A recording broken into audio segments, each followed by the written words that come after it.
Madame, Monsieur, bonjour et merci infiniment à vous de nous retrouver sur Equinox Télévision. Nous sommes le lundi 29 avril 2019. Il n'y aura pas de démission collective des députés du SDF. Le chairman du parti de la Balance a clairement opposé une fin de non-recevoir à ses ravisseurs samedi. L'honorable Joshua aussi, quant à lui, dans un communiqué est clair.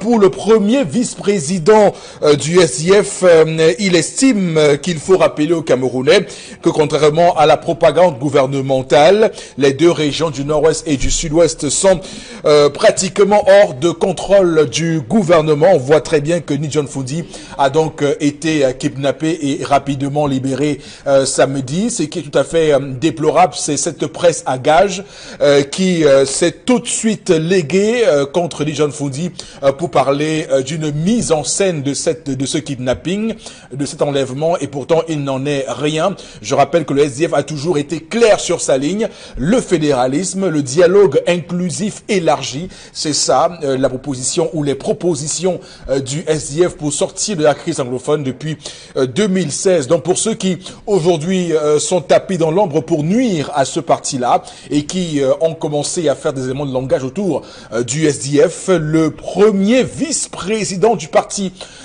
Joshua aussi, est clair, il dit rien donc de tout cela, rien n'est vrai. Il y a une machination qui est lancée pour nuire à l'image de marque du parti de la Balance, du SDF, le Social Democratic Front, je rappelle, qui est toujours le premier parti d'opposition au Cameroun, du moins au Parlement camerounais. Madame, Monsieur, comme chaque matin, l'équipe est en place. D'abord, vous, Monsieur Bachou Chalamel, bonjour et bienvenue. Bonjour, Monsieur Eric Fopoussi Negou. Bonjour à tous les téléspectateurs. Quel est le statut des ex-premières dames dans ce pays? Telle est la question que se pose Germaine Aïdio en ce jour où, à petit feu, elle est en train de s'éteindre sans que les souhaits et volontés de son mari et d'elle ne soient réalisés.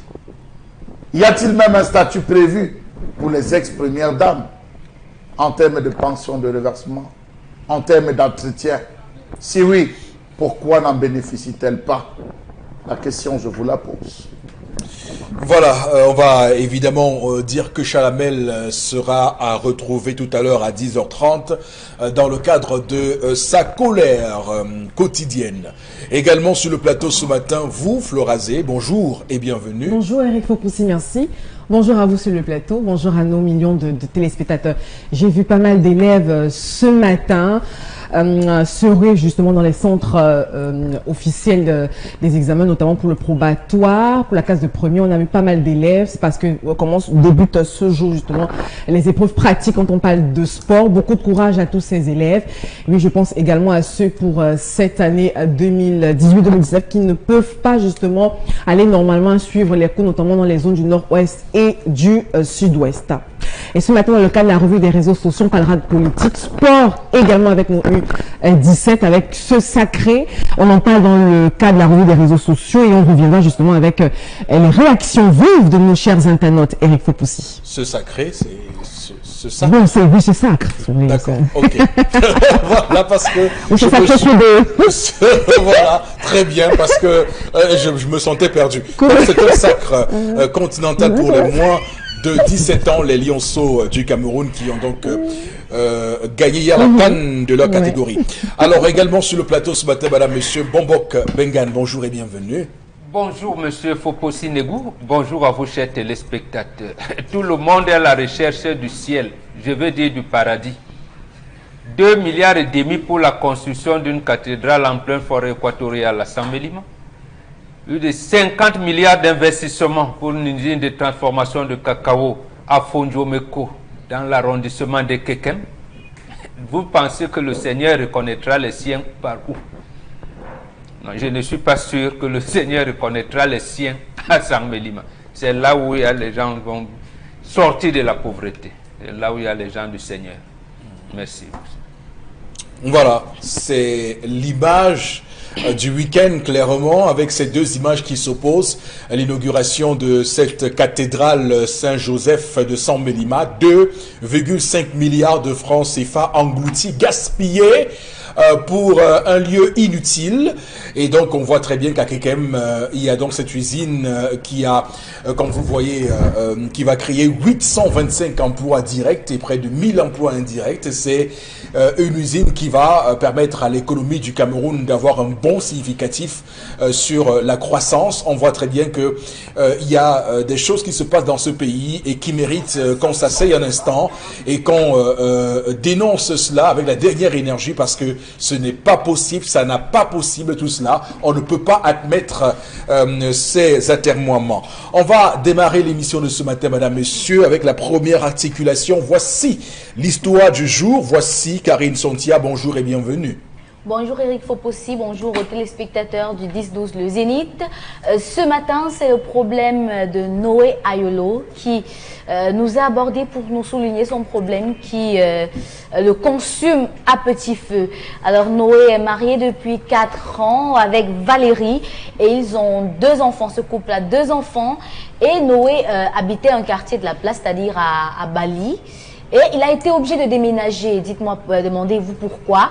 Parce que sa femme est toujours dans les relations de voisinage qu'il ne comprend pas.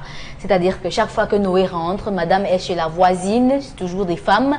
Chaque fois que Noé rentre, elle est soit assise à la véranda de la voisine à même le sol, soit elle est à l'intérieur, dans la maison, dans le salon de la voisine, en train de parler de je ne sais quoi. Et lorsqu'il rentre, il attend parfois 1 heure, 2 heures avant que cette dernière n'entre dans la maison pour lui servir à manger. Et parfois, il est obligé de l'appeler pour qu'elle vienne lui servir à manger. Alors, lorsque Noé a vu ça, il s'est décidé, il a dit peut-être que le climat, s'il change de climat avec sa femme, elle pourra aussi changer d'attitude en fonction des nouveaux voisins qu'elle aura. Alors, il a déménagé et cette fois, il est allé vivre loin d'Oximi. Et il arrive là-bas, il constate que 2 mois après, sa femme a déjà commencé encore à bavader avec les voisines, à s'asseoir à même le sol, la véranda des voisines, et ainsi de suite. Mais il se pose la question de savoir comment est-ce qu'il arrive là, comment est-ce que sa femme aime ce genre de relation. Comment est-ce qu'elle fait pour réussir à entretenir ce genre de relation autant avec les voisines? Il aimerait savoir comment entretenir une relation de voisinage, de bon voisinage, lorsque on a une femme pareille qui ne peut pas protéger son foyer. Et il dit que à cause de cela, les enfants fréquentent bien non loin de la maison, mais lorsqu'ils rentrent de l'école, ils sont obligés de vadrouiller partout au quartier, de marcher, entrer dans les maisons des gens aussi. Question de se distraire parce qu'il n'y a personne à la maison, maman est chez la voisine. Il ne sait pas comment faire. Alors, il aimerait, avec votre sagesse à vous, chers téléspectateurs, et surtout celle des personnes sur ce plateau, avoir plus d'informations, encore plus une bonne orientation par rapport à sa relation. Ah ouais, ça me fait sourire parce que cette histoire touche particulièrement les Camerounais qui nous regardent ce matin. J'aimerais vous faire ici l'économie d'une situation que nous avons vécue. Vous savez, nous sommes les enfants qui avons grandi, on nous appelait les enfants de la barrière.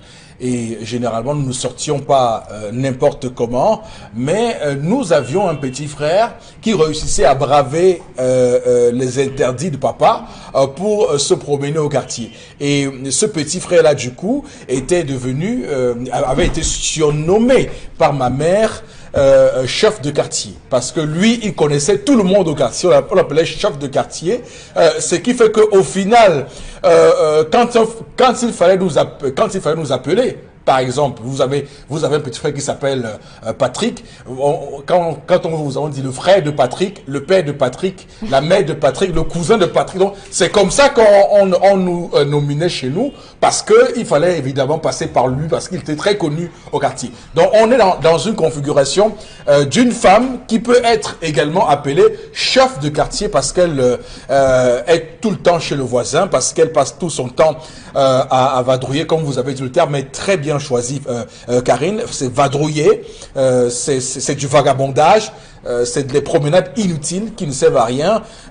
Et il faut qu'on s'entende. Hein. Ce n'est pas ici l'occasion pour nous de faire comme si les gens ne doivent pas se parler entre voisins. Non, il y a une exagération et c'est bien de cela qu'il s'agit. On a le bon voisinage, on doit avoir des rapports de bon voisinage. Ça, ce n'est pas à confondre avec cette exagération. Alors, je commence par vous ce matin, Flora Zé.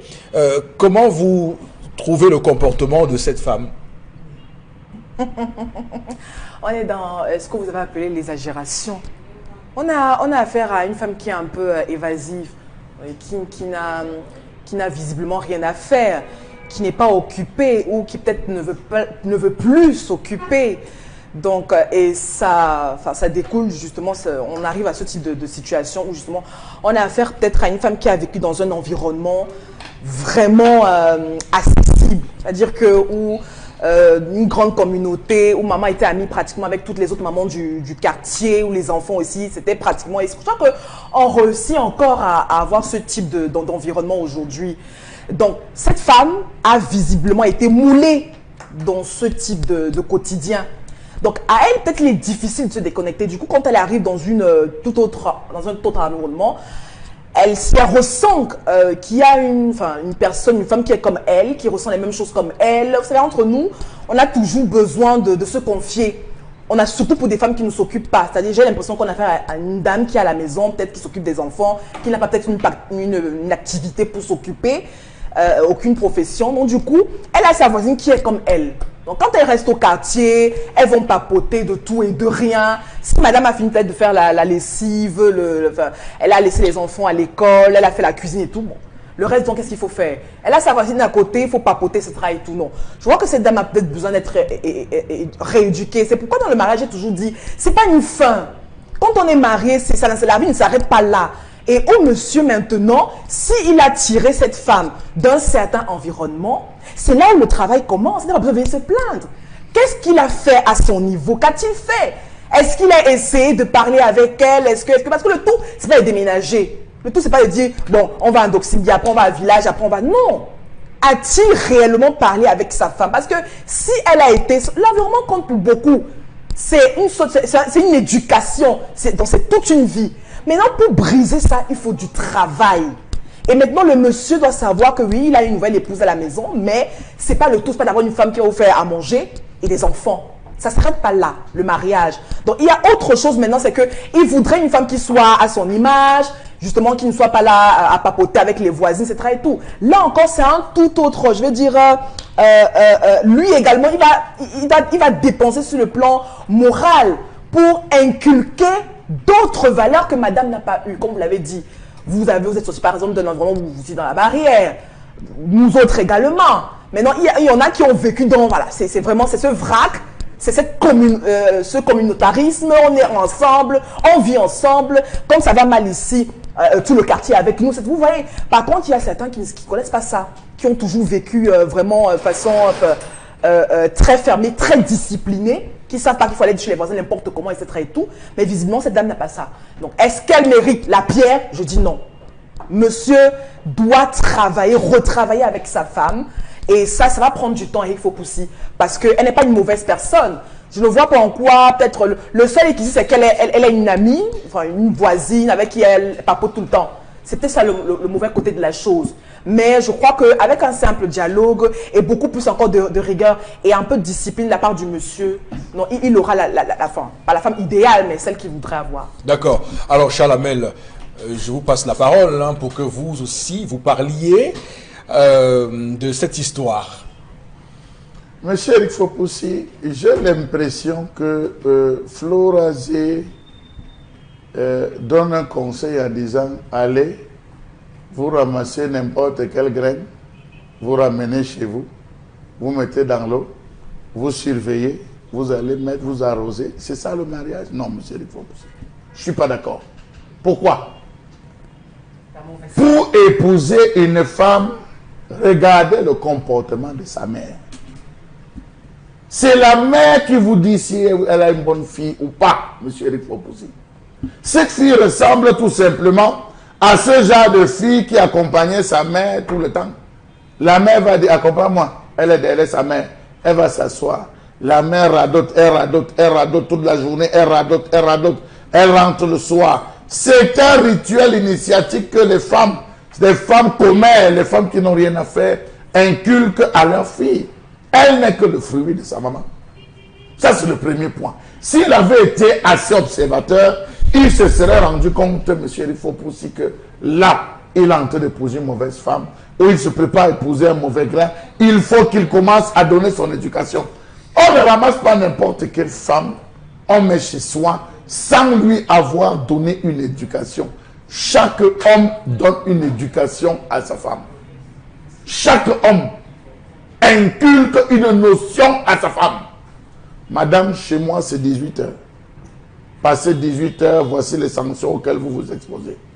Madame, chez moi, c'est ci, c'est ça, c'est ci, c'est ça. Peut-être je le dis avec un ton assez arbre et dur, mais je dis peut-être, je le dis avec un ton assez dur, mais je peux vous dire qu'il y a des personnes qui sont encore plus dures, et même dans leur silence qui sont extrêmement dures. Les femmes, dans tous les cas, savent en quoi s'abstenir. Premier point. Deuxième point, monsieur Rifopoussi, l'homme qui arrive chez lui, qui attend des minutes sa femme, qui demande à manger, est déjà mort. J'ai dit, il est mort, on doit l'enterrer. Donc je rentre, monsieur Rifopoussi. Quelqu'un qui récupère mon sac. C'est moi qui rentre, qui dépose mon sac. Je m'assieds. Qui doit enlever mes chaussures? Par amour. Ah oui. Pas les masser, je n'ai pas demandé les masser. Enlever mes chaussures. Donc je m'étale. Monsieur Rifopoussi a pris une dure journée de labeur. Et je commence à dire Makrita, Makrita, Makrita. Viens me servir. Je suis mort, monsieur Rifopoussi. Je suis déjà mort. Alors, un homme n'a pas le droit d'arriver chez lui et demander.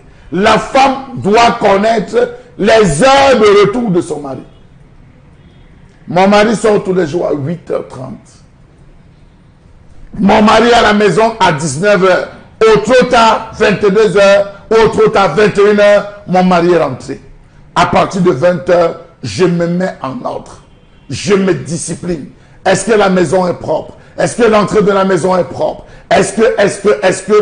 Et je commence à réchauffer la nourriture, le repas. Alors, voilà une femme qui ne connaît pas son mari. Voilà une femme qui vit avec un étranger. Je me pose même la question de savoir si elle aime cet homme. Elle vit complètement avec un étranger qui rentre, qui doit appeler pour se faire servir. Elle est plus avec les voisines du quartier à qui elle se confie. Vous avez même des femmes qui finissent avec les voisines. À peine elle finit de causer, dès que l'homme entre, elle allume aussitôt son téléphone. Elle est sur WhatsApp avec la même voisine avec qui elle a causé il y a 2 minutes ou 3 minutes. Donc quand même, monsieur Rifopoussi, je crois qu'il est temps que les hommes reviennent à l'essence, éduquer leurs femmes, que les femmes prennent leur place de femmes dans la maison. Lorsque mon mari est là, je dois me plier, je dois m'organiser. Loin d'être une dictature, comme je vois certains croient que c'est une dictature. Non, il y a des façons de passer un certain message. Mais lorsque vous vous rendez compte que ça va... Mais Charles, sur la question du voisinage, est-ce qu'il n'y a pas des échanges à avoir avec son voisinage pour, comme on dit, garder les relations de bon voisinage? C'est-à-dire garder une certaine sympathie avec les gens qui vous entourent. Monsieur Rifopoussi, on ne dit pas non, c'est ça l'Afrique, échanger. Mais vous échangez quoi? Il y a des limites à tout. Et c'est l'homme qui fixe le barème, qui fixe la limite généralement. Vous savez, dans tous les quartiers, il y a des réunions, des associations d'hommes, les femmes qui se retrouvent pour échanger, pour discuter entre elles. C'était à cette période, et moi je me rappelle bien, c'est à cette période on enseignait aux mamans dans les quartiers comment faire l'eau de Javel, comment faire le savon, comment faire, c'était des regroupements, c'était utile pour que celles qui restent au quartier ne perdent pas le temps, elles s'initient au moins à faire quelque chose. Il y avait une association, si je me rappelle bien, dans le quartier, qui elle apprenait comment faire les longues baguettes de savon rouge là. Les longues baguettes de savon rouge, ça existait. Les femmes n'avaient pas le temps de taqueter, elles n'avaient pas le temps de radoter dans tous les quartiers. Donc dire bonjour, comment tu as dormi, se soucier de la santé, oui, c'est super. Mais allez s'asseoir, visionner, regarder les télénovelas, discuter, aller contrôler la mamie de la voisine et tout, je pense que c'est un peu débordé, monsieur Rifopoussi. D'accord. Alors, bon, Bengan, l'histoire de ce matin nous raconte cette femme qui est constamment avec sa voisine, qui discute, qui papote, qui... Charles avait parlé de ragoter. Clairement, il parle de ragot, de ragoter. Mais est-ce qu'on ne peut pas comprendre ça quand même? Non. Ou alors, si vous voulez qu'on comprenne, il faut se rendre compte qu'elle est malade. Elle est malade et il faudrait qu'on sauve Noé. Apparemment, selon la Bible, c'est la première personne qui a sauvé le monde avant que Jésus n'arrive. Donc Noé lui-même est en danger. Avec le déluge. Voilà, il faut bien que Dieu sauve Noé. Noé a été son serviteur. Donc il croyait que la femme avait des relations poussées avec sa voisine à Bali. Elle se rend compte que c'est la même chose à Ndoxibi. Ça veut dire que c'est une femme qui est malade. C'est une femme qui est malade. Et cette maladie, Charles l'a dit, mais les prescriptions de Flora ne me semblent pas appropriées. Une femme apprend à aller en mariage. Et en allant en mariage, elle est prédisposée à écouter, à aller apprendre le fonctionnement de la famille qui va l'accueillir. Quand vous n'avez pas ça, et précisément, comme les femmes occidentalisées aujourd'hui, elles n'ont pas ça. Elles ne viennent pas pour que le mari lui apprenne le code de sa famille. Elles viennent, elles, donner ses propres codes à elle. Et celle-ci n'en a même pas. Ou alors, les codes qu'elle a eus de manière vrac, comme vous utilisez le terme de Flora, elle a eu en vrac. Comme ça, elle ne sait pas faire la distinction entre la tenue dans le mariage et les relations qu'on peut avoir à côté. Donc, cela n'a rien à voir avec les relations de bon voisinage. Non, cette femme, elle n'est pas faite pour le mariage. Non, à ce niveau, elle n'est pas faite. Peut-être qu'il n'y a pas eu encore ce rituel. Non, ce rituel est là. Est-ce qu'on ne va pas considérer que l'homme est un dictateur qui ne veut pas comprendre ci ou ça? Voici aussi, et c'est là où je plains mes enfants aujourd'hui, les garçons. C'est-à-dire que je comprends dans l'embarras dans lequel le monde aujourd'hui vous expose. Vous ne pouvez pas dire à votre épouse, à votre femme, que mais madame, généralement Fersi va dire, ah toi-même tu ne peux pas chauffer la nourriture. Les vrais hommes chauffent la nourriture eux-mêmes. Ce n'est pas possible. Ce n'est pas possible. Cette femme n'a rien. Ce qui n'est pas non plus faux. Hein? Non, oui, mais les hommes galants. Non, c'est des faux. C'est des faux hommes. C'est des faux hommes. Je veux dire que ça rentre dans les canaux de séduction. Vous ça. Non, mais c'est faux. Ça fonctionne très bien. Non, c'est faux. Je viens, je trouve mon enfant, mon garçon est en train de réchauffer les marmites, de laver mon ami, je vais le taper même s'il a 40 ans. Oh là là, c'est pas possible. C'est pas. Même si sa femme est malade, c'est pas lui. Je préfère encore que ses enfants fassent la même chose. Mais lui, non. C'est très grave ça. Je le peux le trouver en train de fendre le bois, en train de porter la bouteille de gaz parce que mais faire la cuisine, il fait quoi là? Il fait quoi là-dedans? D'accord, il peut au moins faire le marché, non?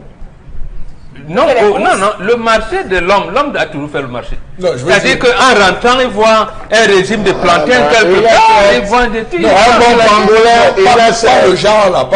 Mais le genre qui vient un samedi et le genre samedi. Non. C'est pas vrai, mais pourquoi? Non. Je dis aux gens, ne faites jamais ça. Ne faites jamais ça. À la limite, quand madame a une fête à la maison, vous restez dans la voiture. Vous l'accompagnez, si vous avez une voiture, vous l'accompagnez au marché, vous restez dans la voiture. Là-bas, on vient mettre vous partez. Il y a des cas exceptionnels comme ça. Vous avez votre régime de plantain que vous trouvez en route, les ananas, vous pouvez mettre dans la voiture ou dans le truc, vous l'apportez à la maison. Mais quittez. Et bien, madame vous fait la liste, allez acheter, non. Trouve ça vous trouvez ça réducteur? Mais justement, en quoi c'est réducteur?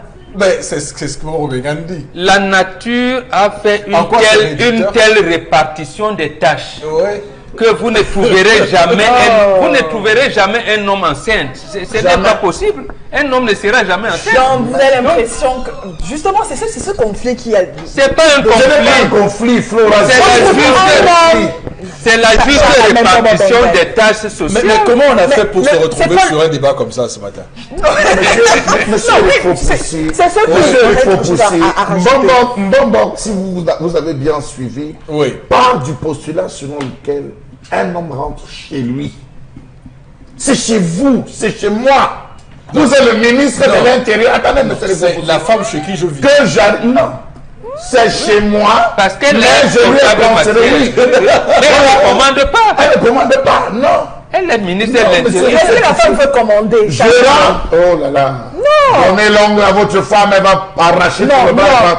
Non. Monsieur il faut pousser, je le dis. L'homme ne peut pas rentrer chez lui, il fait 1 heure. Il appelle sa femme de venir le servir à manger sur la table. Non. C'est partant de ce postulat que Bob dit. Un jour, il a dit, parce que vous pouvez attendre. Vous attendez comme ça, vous avez une famine qui roupille dans votre estomac. Vous vous retrouvez à la cuisine. Et la femme qui rentre, elle se place à propos dit, toi, tu ne peux pas te servir. Tu m'appelais comme ça, pourquoi? Bon, c'est pas non plus faux. Ça va arriver quel bout de vous le faites. Vous le faites, mais sachez que votre mariage est à l'envers. Oh là là. Faites-le, mais sachez que vous êtes à l'envers. En tout cas, bon, ce sont là les nouveaux canons de séduction. Nouveau canon. Alors, c'est quoi le mariage réellement? Voilà, on va demander à Karine. Votre définition. On va demander à Karine de s'exprimer également sur l'histoire de ce matin. Allez-y, Karine. C'est ce qui arrive dans un couple lorsque le monsieur a refusé que sa femme travaille. Voilà, j'avais oublié. Parce qu'il veut sa cuisinière, sa ménagère. Si cette femme avait une profession, même si elle était juste bayam selam, elle vendait les tomates au marché, elle devait rentrer à midi, faire à manger pour son mari et être fatiguée, se reposer, attendre son mari dans la maison. C'est parce que cette femme n'a rien à faire, c'est-à-dire que quand elle finit de préparer parfois, de faire la cuisine parfois à 12 heures, en attendant que les enfants rentrent, elle fait quoi? Elle papote avec la voisine aussi. Dès que cette voisine entre faire sa sieste, elle part chez l'autre voisine papoter. Dès que l'autre voisine va faire sa sieste, elle part chez la troisième voisine. C'est parce qu'elle n'a pas d'occupation. Une femme qui a une occupation, seulement la petite fatigue du marché peut te permettre de te reposer à fond et même d'être réveillé par ton mari quand il va rentrer. C'est ça, en fait, qui fait en sorte que on a besoin des femmes actives. On n'a pas besoin des femmes qui dorment, des femmes endormies, des femmes qui pensent que c'est en gardant bien la maison qu'elles vont garder aussi leur mari. Ma chérie, si donc tu vas le mettre dans le sac et marcher avec. Une femme qui veut être une vraie femme de nos jours, elle doit avoir une activité. C'est ce qui permet à votre mari de vous respecter, même à ses voisines, de vous donner du respect. Parce que si tu rentres du travail, tu fais à manger à ton mari, il rentre, quand tu vas même faire à manger, tu n'auras même pas la petite de manger. Parce que tu es fatigué. Alors quand il rentre, vous vous asseyez à table et vous mangez. Mais si c'est que tu es le genre de femme qui ne fait rien, parce que mon mari n'aime pas que je travaille, il aime vraiment que je reste à la maison comme ça, regarde les enfants. Et les enfants sont au quartier, ils font le tour du quartier, ils comptent les maisons. Si tu permets une seconde, ma fille, justement, elle n'est pas occupée, mais les voisines non plus. Mais les voisines ne viennent pas chez elle. C'est elle qui va chez ses voisines. Quand une voisine qui est inoccupée comme elle prend sa sieste, elle va chez une autre voisine qui est inoccupée comme elle. Vous voyez donc que c'est pas votre solution que vous proposez. Ça, c'est le résultat de la nuit. Même les hommes, tous les autres voisines ne s'ennuient pas. Elles n'ont pas de statut. Quand un homme ne travaille pas, il fait pareil. C'est-à-dire que il entre chez le premier voisin qui est célibataire, il va jouer au damier, il s'assoit au bar, il ne boit aucune bière, il ne prend pas de parce qu'il ne peut pas payer, mais il cause avec tous les passants. Vous êtes pas possible, vous, hein? Ça sort au bar, il boit aucune bière. Quand il prend une bière, il va payer. Il cause avec tous les passants. Et ce qui est encore important dans cette histoire, c'est que Valérie a laissé une place, a donné une place importante à ses voisines et elle a oublié ses enfants. Et c'est ça qui me fait mal en tant que maman. Sa préoccupation première devait être ses enfants. Et c'est quand eux ils sont à l'aise, qu'ils sont en sécurité à la maison qu'elle devrait avoir ce genre d'activité. Mais je me dis encore, elle n'a même pas besoin d'attendre son mari pour avoir une activité, ma chérie. Tu achètes tes choses, tu vas en ligne et tu restes tranquille. Tu n'auras pas besoin d'aller visiter les voisins pour ça. Tu crées tes coups Oui, tu n'auras pas besoin de on me dit, Flora, l'homme n'est pas le formateur de la femme. Si. Mais on est où là, monsieur Fopoussi? C'est-à-dire Vous acceptez ça? Vous acceptez qu'on vous forme? Non, je dis ceci. C'est ça le mariage. Est-ce que la femme d'aujourd'hui accepte? Elle accepte. Ah, C'est ben, ça le mariage. Ah. On cherche à être complémentaire. Ça veut dire que je viens du point A, tu viens du point Z. Quand on se retrouve, il faut bien qu'on s'accepte. Nos défauts, nos qualités, et c'est une retransformation. C'est qu'on se retransforme. C'est-à-dire qu'on est... Il y a un tas de choses qu'il faut laisser parce qu'on est déjà dans le mariage. On ne pense plus pour soi-même. On pense pour l'autre. Donc c'est un travail. Non, la première chose que la femme doit transformer, apprendre la langue de son mari, si son mari de langue sera. Mais est-ce que les femmes d'aujourd'hui le font? Oui, elles le font. Elles le font. Ah, voilà.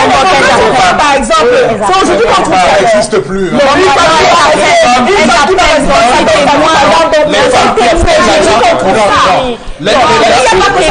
Non, je vais terminer. Non. Oui, allez-y, terminez. L'homme, justement, est le formateur de la femme et vice-versa. Oui. Parce qu'il faut se compléter, on se complète dans le mariage. Excusez-moi, oui. Le mariage, ce n'est pas le summum. C'est à ce moment que tout recommence. Et à zéro.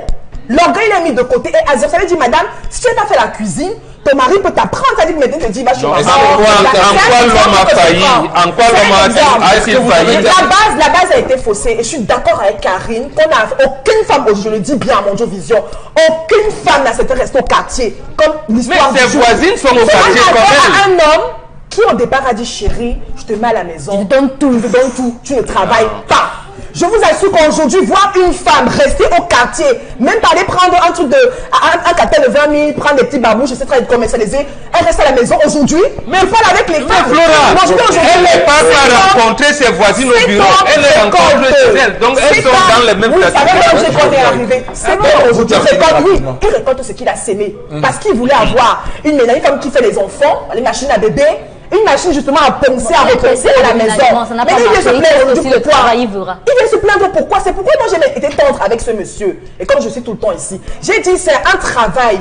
C'est un travail. Si votre femme est dans quel environnement, retravailler avec elle, c'est bon. Ok, d'accord. Je rappelle que Florazé, et c'est à votre intention, je le dis, rares sont les femmes qui apprennent la langue de leur époux. Je vous dis que de plus en plus... Mais vous n'êtes pas un homme. Je vous donne... Mais je suis une femme. Bon, pourquoi vous dites que je suis une femme? Non, mais je vous dites que je suis une femme. Non, mais je vous dis donc que nous, dans nos milieux d'hommes, on a fait le constat. Dans nos milieux de femmes, on a vraiment constaté qu'il y a des femmes qui oublient même leur propre langue maternelle. Vous savez qu'ils s'adaptent à celle de leur mari. On est toujours piégés à chaque fois avec vous les hommes. Parce que c'est ça, il fait comme ça. Oui. Ça a été fait comme ça depuis la nuit des temps. Nous vous aimons. Quoi que vous fassiez, nous vous aimons. Nous sommes prêts. Nous sommes prêtes à tout pour vous. À apprendre la langue, à faire tout et pour tout. Et à laisser même nos vies pour vous. D'accord. Mais aujourd'hui, justement, c'est vous qui banalisez ça et on se retrouve à ce type d'histoire. D'accord. Très bien. Oui, Charles, vous avez demandé la parole pendant très longtemps. La Bible a dit, femme soit ta femme. Nous vous aimons, c'est comme ça, Charles Amel. C'est comme ça.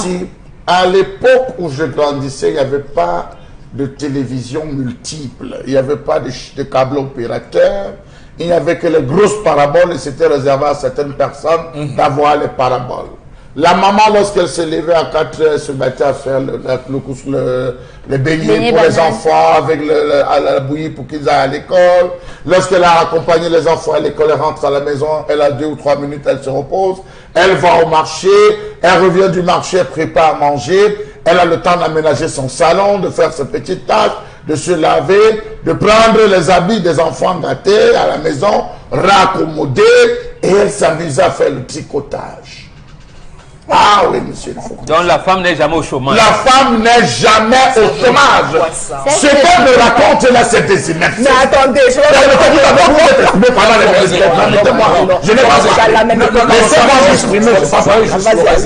Vous avez parlé. Ce que les femmes racontent aujourd'hui, c'est des inepties, monsieur Eric Fopoussi. Les femmes sont plus paresseuses aujourd'hui qu'avant. Passe-temps WhatsApp, passe-temps télévision, passe-temps Congo ça. Et quand c'est pas ça, c'est les textes, c'est les quoi. Hormis celles qui sont occupées par un boulot. Occupez vos femmes. Lorsque vous dites que cet homme avait besoin d'une ménagère. Oui. Votre fonction, c'est quoi quand vous mariez? Charles C'est pas Lamont. votre mari. Charles Quand Lamont. on dit que cette femme, elle lui cherchait une pondeuse. Lorsqu'on vous épouse, qu'est-ce qu'on d'autre? On d'autre ça. Vous voyez? Non. J'ai dit lorsqu'on d'autre ça. Charles Lamont. Vous parlez de quoi? Vous parlez de quoi? C'est la carte de la femme. Et cette année, je vous en prie. Monsieur Fopossine, Ouais. on a fait. Si cet homme dans l'histoire avait dit à Karine, j'ai même cherché à occuper ma femme, à faire une activité autre, elle a refusé, je me serais tué. Je n'aurais eu rien à redire cette histoire. non, Mais le monsieur, on voit tout de suite dans quelle Qui logique vous il a dit que été. le bonheur du mariage passe par l'occupation d'une femme? C'est pas Pourquoi vous passez sur le possible. postulat que votre femme doit absolument travailler pour que vous soyez heureux? Charles Lamel, oui, justement, c'est pour Pourquoi c'est ça vous pensez, vous, aujourd'hui? éviter les insultes comme quoi nous sommes des consommatrices. Monsieur Mathieu. Nous sommes des consommatrices. Et quand Charles Lamel me dit aujourd'hui, je vais tricoter de midi à 14, je vais J'ai pris tricoter. un exemple. Des filles aujourd'hui ne savent même pas ce qu'on appelle le point de croix, monsieur le professeur.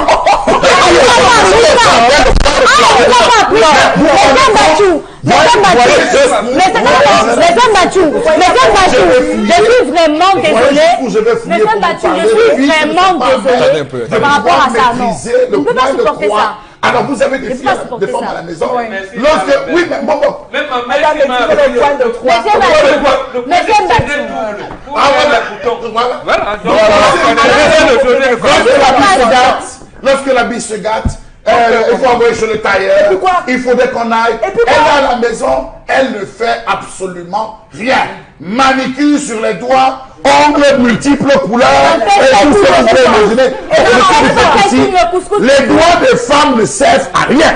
Même pas à caresser leur mari. Mais Donc c'est j'estime, pas monsieur le Mais c'est pas possible, ce débat d'accord? qu'elle vient soulever là, c'est le débat des femmes frustrées. C'est les femmes frustrées qui ont ce type de débat. Pardon? Pourquoi? Parce qu'une Si femme, vous vous plaignez, une femme qui s'occupe de son mari, une femme qui s'occupe de sa maison, une femme qui s'occupe de sa belle famille, une femme qui s'occupe de sa famille, n'a pas le temps pour les papotages. Des papotages de base électricité. D'accord, on va arrêter là et lire quelques messages avec vous, Florazé. Je vous plains parce que lorsque Charles parlait, vous étiez à concentrer. Non, mais je vous plains. Allez-y, lisez les messages. Je vais lire. Oui, mais mettez-vous. C'est pas une colle, monsieur. Voilà, Fopossine. c'est une colle, d'ailleurs. À Saint-Mélimont, on y avait Stéphane à Saint-Mélimont. Justement, on fait un clin d'œil à toute la population de Saint-Mélimont à l'écoute du Zénith. Alors, je pense que tout commence par l'éducation. Elle a été très mal éduquée, nous dit-il ce matin. D'accord. Alors, Stéphane qui est à Saint-Mélima, il a fait un tour à la cathédrale de Saint-Mélima. dis-lui de ne pas y aller. Allez-y, Florazé. Ouais. Voilà. Alors, de Dorou, parce que il faut occuper les femmes. Voilà, tout simplement. Autre réaction C'est la ce solution. matin. Je ne pense pas, tous ces problèmes sont liés à une non-occupation de la femme, mais plutôt d'une mauvaise initiation également à la vie, de la vie conjugale occidentale et de la mauvaise éducation de certains parents concernant la vie conjugale. N'appelez pas ces contacts, s'il vous plaît. Autre réaction, cette femme aime marcher. Les deux papas du... Voilà. Excusez-moi, pardonnez-moi. Alors, bonjour. C'est une colle, finalement. Non, il voulait... Il a Bon, utilisé d'accord. des termes pas bien Voilà. pour les deux papas de C'est une colle finalement. Je sais de quoi je parle. Pour un homme, avoir une femme pareille, c'est une grosse perte dans sa vie, voilà. Car un homme naïf grandit et travaille pour la femme afin d'avoir une femme complémentaire et attentive dans son foyer. Merci. 5 ans pour Merci l'étudier, il beaucoup. n'a pas réussi. Oui, voilà. Merci C'est ça. Alors, je trouve que cette femme est paresseuse et ne respecte pas son mari.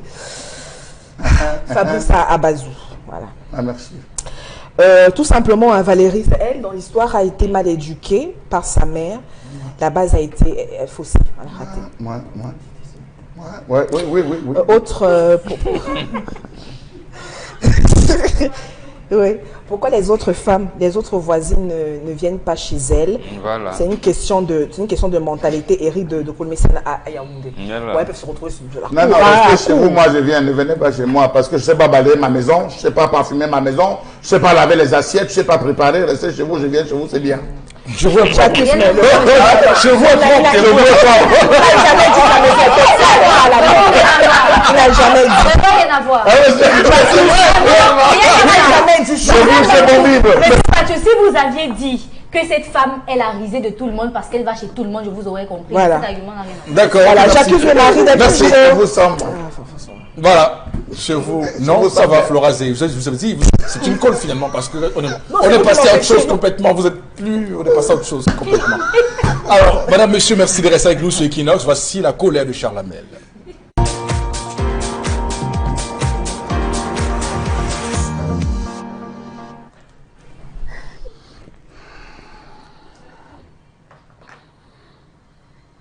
Je m'interroge ce jour sur la question des conflits interethniques dans ce pays.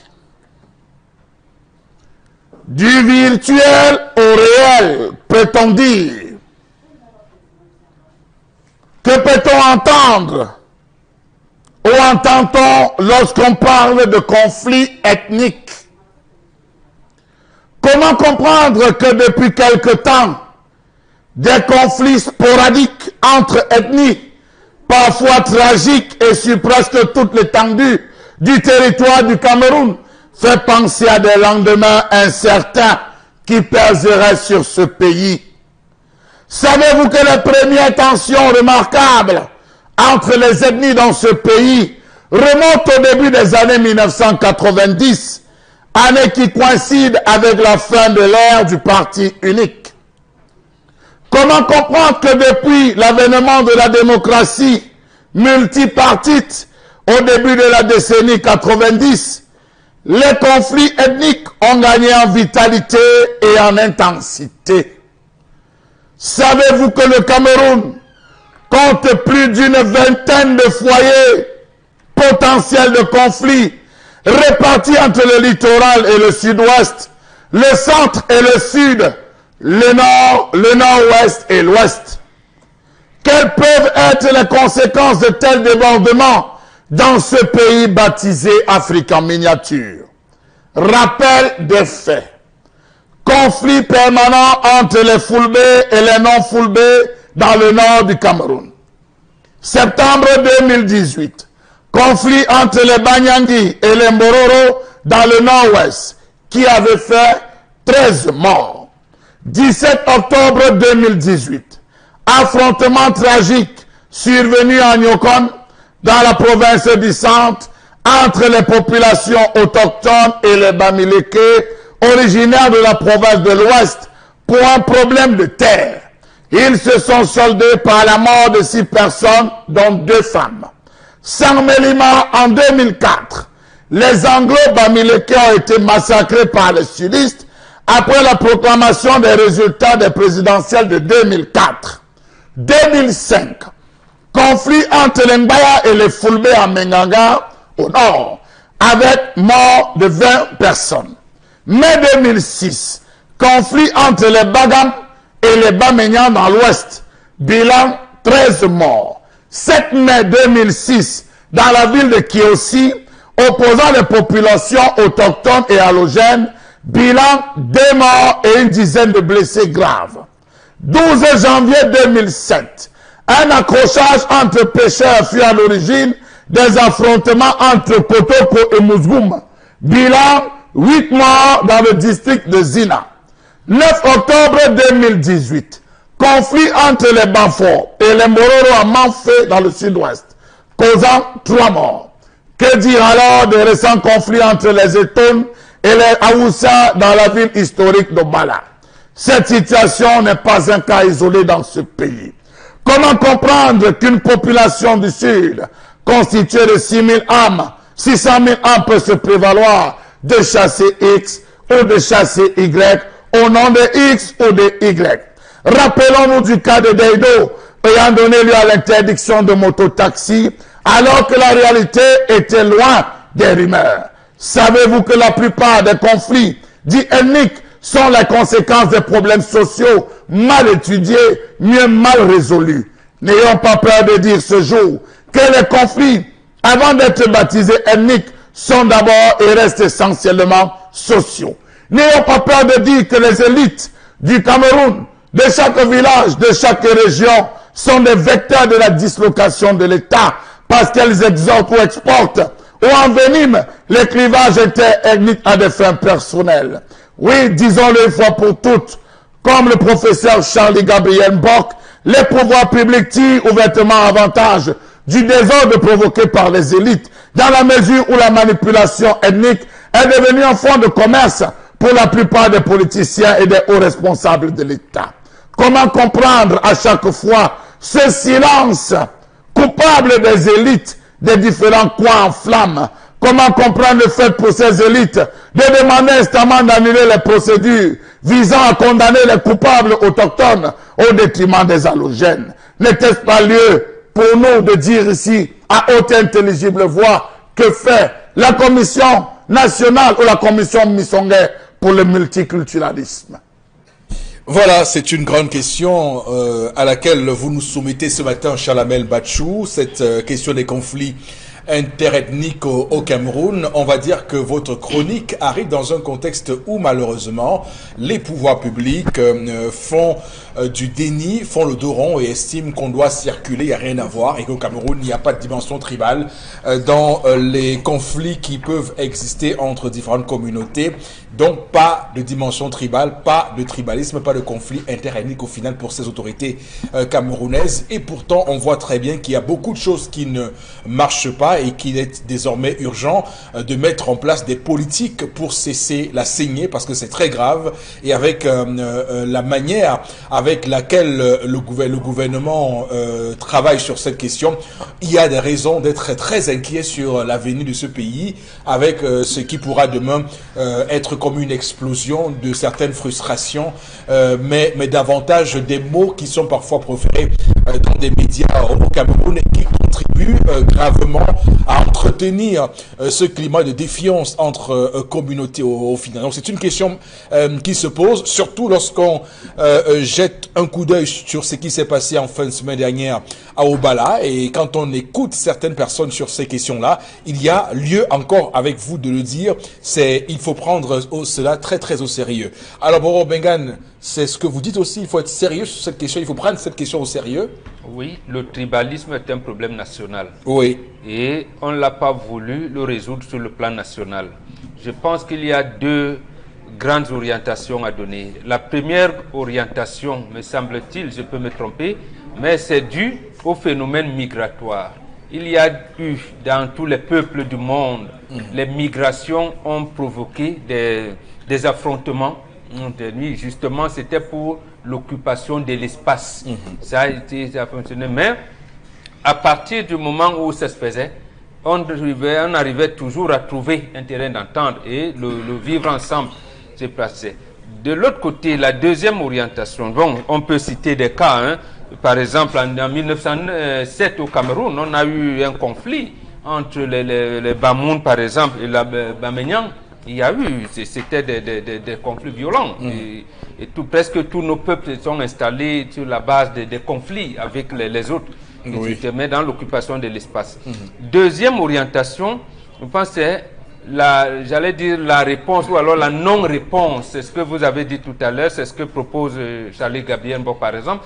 La non-réponse des pouvoirs publics, c'est-à-dire du politique. Et dans des années, avec la colonisation, on a commencé à injecter certains germes dans des élans. C'est pour cette raison que un monsieur comme Ruben Oumniobel a dit, je pense que c'était le 14 décembre 1951 à Kumba, au cours d'une réunion du comité directeur de l'UPC, il a dit, je le cite, « Les colonialistes dressent tribu contre tribu en faisant croire aux uns qu'ils sont plus intelligents et aux autres qui sont plus riches et vont dominer le pays. Les uns et les autres croient naïvement à cela et se livrent à des vaines luttes intestines qui aboutissent finalement à la ruine de tous. Et le seul qui profite, c'est le colonisateur. » Et il avait continué comme un des chefs traditionnels contre-intellectuels, mais on se limite au niveau des tribus.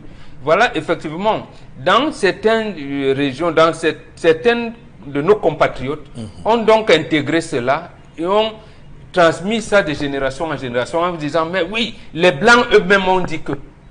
Les Blancs ont dit que. Ils ont oublié la manière de résolution des conflits. Et quand on revient, on était là en 1951 dans un milieu multipartiste. Aïdjo est venu en 1966, disant pour construire l'unité nationale. Mais sur quelle base? Sur la base de rien. il n'y avait aucun contenu là-dedans. Puisque, en fait, même dans les années 50, il y avait des partis, des regroupements tribaux, des partis, mais qu'on a pu juguler. Maintenant, quand on casse en 66, on revient dans la construction de l'unité nationale, on ne liquide pas ce contentieux. Ça nous rattrape en 91, dès la création, dès le retour du pays au multipartisme. Oui. Et l'État se comporte de la même manière en refusant d'en faire un problème national pour que la nation en discute et se réconcilie avec l'État.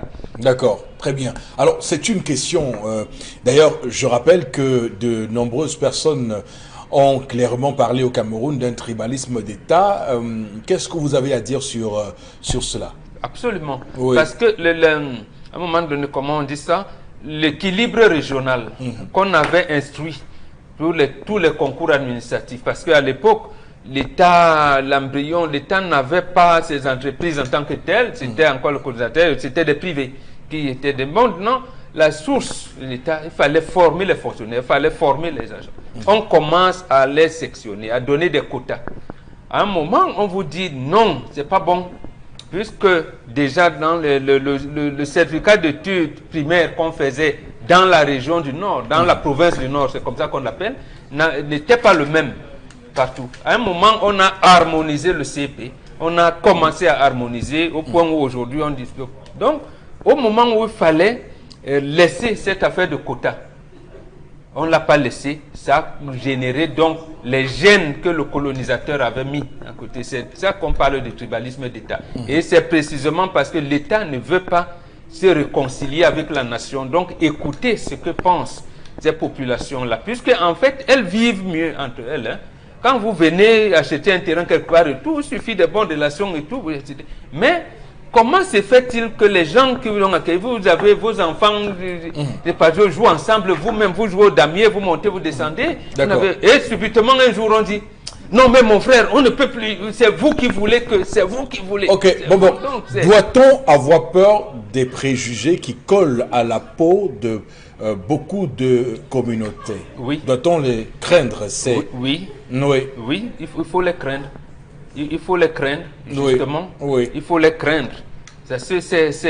C'est une source qui va, comment je vais dire, faire ressortir le côté animal des individus. D'accord. Or, un individu doit contenir son côté animal. Mais quand on injecte ce genre de choses et que ça ressort le côté animal, attendez, à ce moment-là, ce n'est plus bon. D'accord.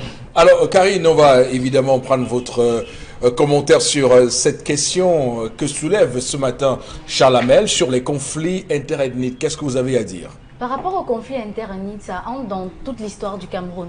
C'est-à-dire que même à l'époque de Ahidjo, selon les lectures, on parlait déjà des nordistes et des sudistes. Donc, on avait l'impression que le Cameroun était divisé en deux. Ça, c'est ce que relève Poppeus, voilà, si je m'en tiens bien au nom, Poppeus, dans son livre Conflit foncier, son article Conflit foncier et compétition ethnique au Cameroun, l'autochtonie ou le mérite au fondement de la justice. Elle nous dit que à l'époque de Ahidjo, on parlait de nordistes et de sudistes, mais de nos jours, avec la propension des médias et tout, on entre dans ce qu'on appelle aujourd'hui le Grassfield, le peuple du Grassfield, c'est-à-dire concerné par le Nord-Ouest et le Grand Ouest, et qui aujourd'hui est considéré de nos jours en fait comme la population qui semble détenir le pouvoir économique du pays, qui est de nos jours aussi soupçonnée par ceux qu'elle appelle les Sawa ou encore on appelle encore, il y a un autre terme, les Nkwa,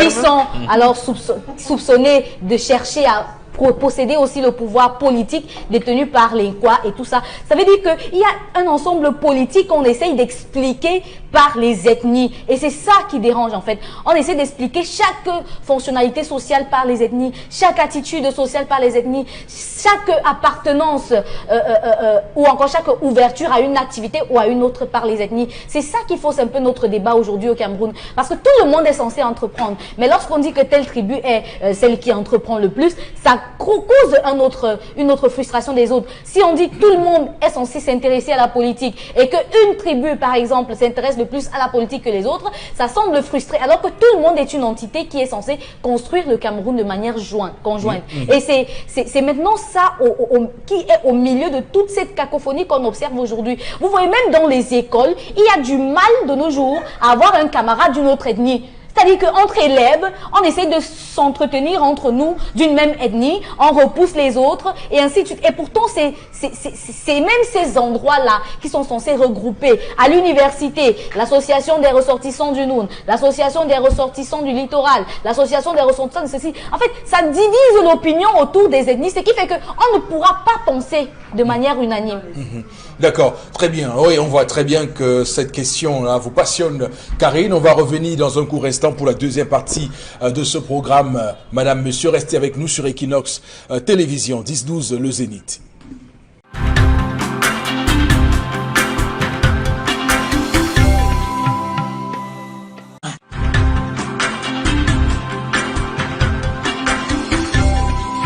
Retour sur ce plateau, madame, monsieur, deuxième partie de cette émission 10-12 le Zénith.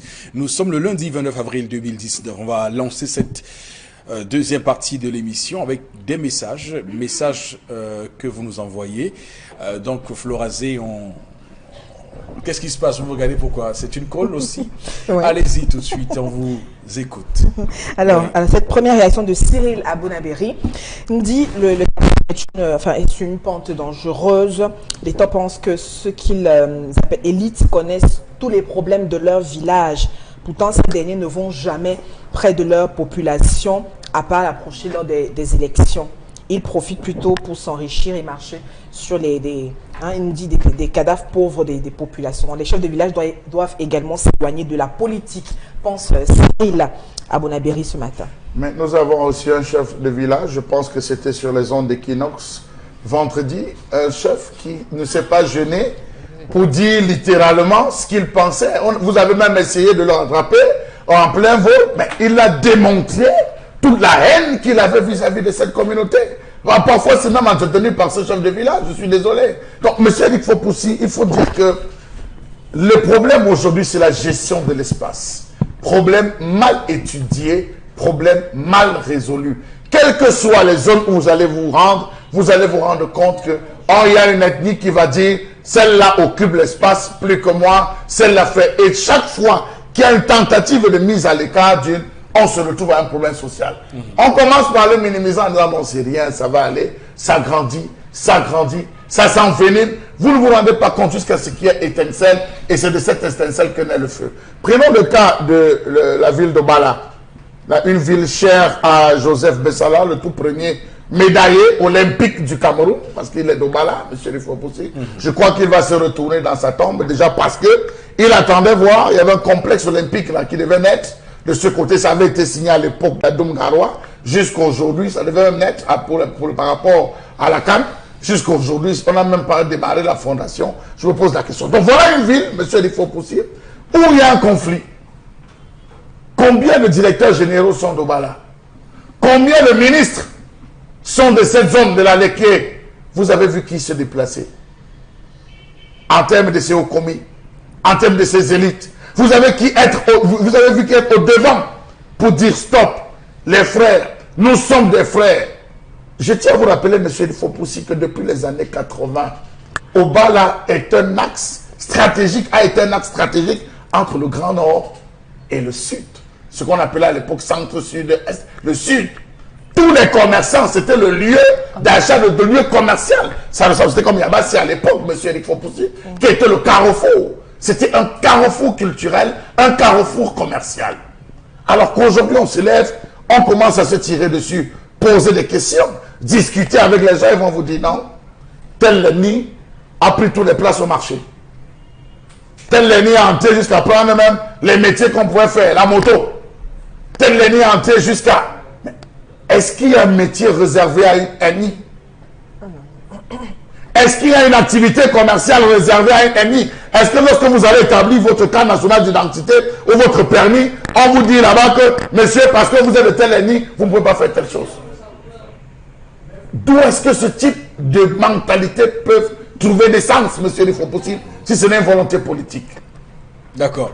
On va continuer à lire des messages, Florazé. Abdoulaye Sali, Ayoka Douma réagit, le Cameroun est divisé en groupes sur les réseaux sociaux jusqu'à la vie professionnelle, nous dit-il. Autre réaction, mettre un accent sur la répartition naturelle des tâches, dans le cas ça par rapport à l'histoire du jour, c'est important, car même les faveurs que le mari décide souvent d'accorder à son épouse sont mal interprétées au point où cette dernière se croit toute permise à la fin. Autre réaction, le tribalisme est institutionnalisé au Cameroun. Je sais de quoi je passe. Ismaël Wassou qui réagit à Guidigui. D'accord. Il doit avoir ces... Voilà. On va lire un dernier message, Florazé. Pour moi, ces conflits sont dus au fait que les citoyens camerounais ne veulent pas reconnaître chacun à sa place et veulent toujours la mort des autres pour leur suivi. Aussi la non-maîtrise de l'histoire de notre pays. C'est un fou Jairus qui réagit ce matin. D'accord, merci. On va, madame, monsieur, tout de suite rentrer, tout le monde se calme, dans la revue des réseaux sociaux avec vous, bien sûr. Oui, Rifo Poussi. Alors ce matin, on revient avec cet incident ou alors ce kidnapping du leader du Social Democratic Front, John Froundi. On rappelle que ça a quand même été bref parce qu'il a été donc libéré ce week-end, précisément samedi, après un bref kidnapping qui avait été donc perpétré par des présumés combattants séparatistes. Donc on rappelle que ce aussi du parti ont également écarté l'idée selon laquelle le président avait été victime d'un rat, affirmant aussi plutôt qu'il s'agissait mal entendu. On rappelle qu'on avait pas mal de beaucoup plus sur la toile. Et depuis lors, le responsable de la communication aussi du SIF, de son côté, a écrit aussi les médias ont déformé cette info, comme on a pu le lire aussi sur les réseaux sociaux. Et également, on rappelle que John Froundi se porte bien après ce bref rap. On rappelle qu'on n'a pas encore justement les détails réels justement si le choix de sa personne, lorsque on se rappelle qu'il y a quelques jours, c'est son petit frère qui avait été donc kidnappé par un inconnu avec 200 000 francs CFA également qui avait été donc octroyé. Donc bref, voilà donc la situation. En tout cas, il n'a eu reçu aucun bobo, il est en vie et puis donc libéré aussi. D'accord, je regardais derrière. Alors, merci. Je dois dire que on a entendu beaucoup de choses sur cette affaire. Bon, Bengan, d'abord, il y a une presse à gage qui a été mise à contribution pour tirer à boulet rouge sur le SDF. Ce qui est regrettable parce qu'on se rend évidemment compte que là, on kidnappe quand même, c'est la figure historique de l'opposition camerounaise, c'est le principal parti d'opposition au Parlement camerounais. C'est, on va le dire, un parti historique et les gens ont voulu banaliser ça jusqu'à dire que ils ont eux-mêmes mis en scène cet enlèvement. Quel est votre commentaire?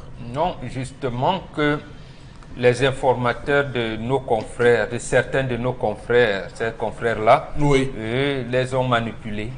Quand j'ai dit, je peux dire ça autrement, nos confrères sont à la merci ou alors sont mangés sous la main des gens qui détiennent un cabinet noir. Ils sont là justement pour, je vais dire ça, discréditer l'opposition et c'est ça qui aboutit à ce genre d'informations. Quelque chose se passe le week-end dans une zone en conflit, vous n'avez pas recoupé l'information auprès des gens qui l'ont kidnappé ou pas, ou même les prétendus ravisseurs, mais vous donnez des titres affirmatifs de ce genre-là. Je dis, c'est un cabinet noir. Oui. Et si ça vient de l'élite gouvernante, c'est dangereux.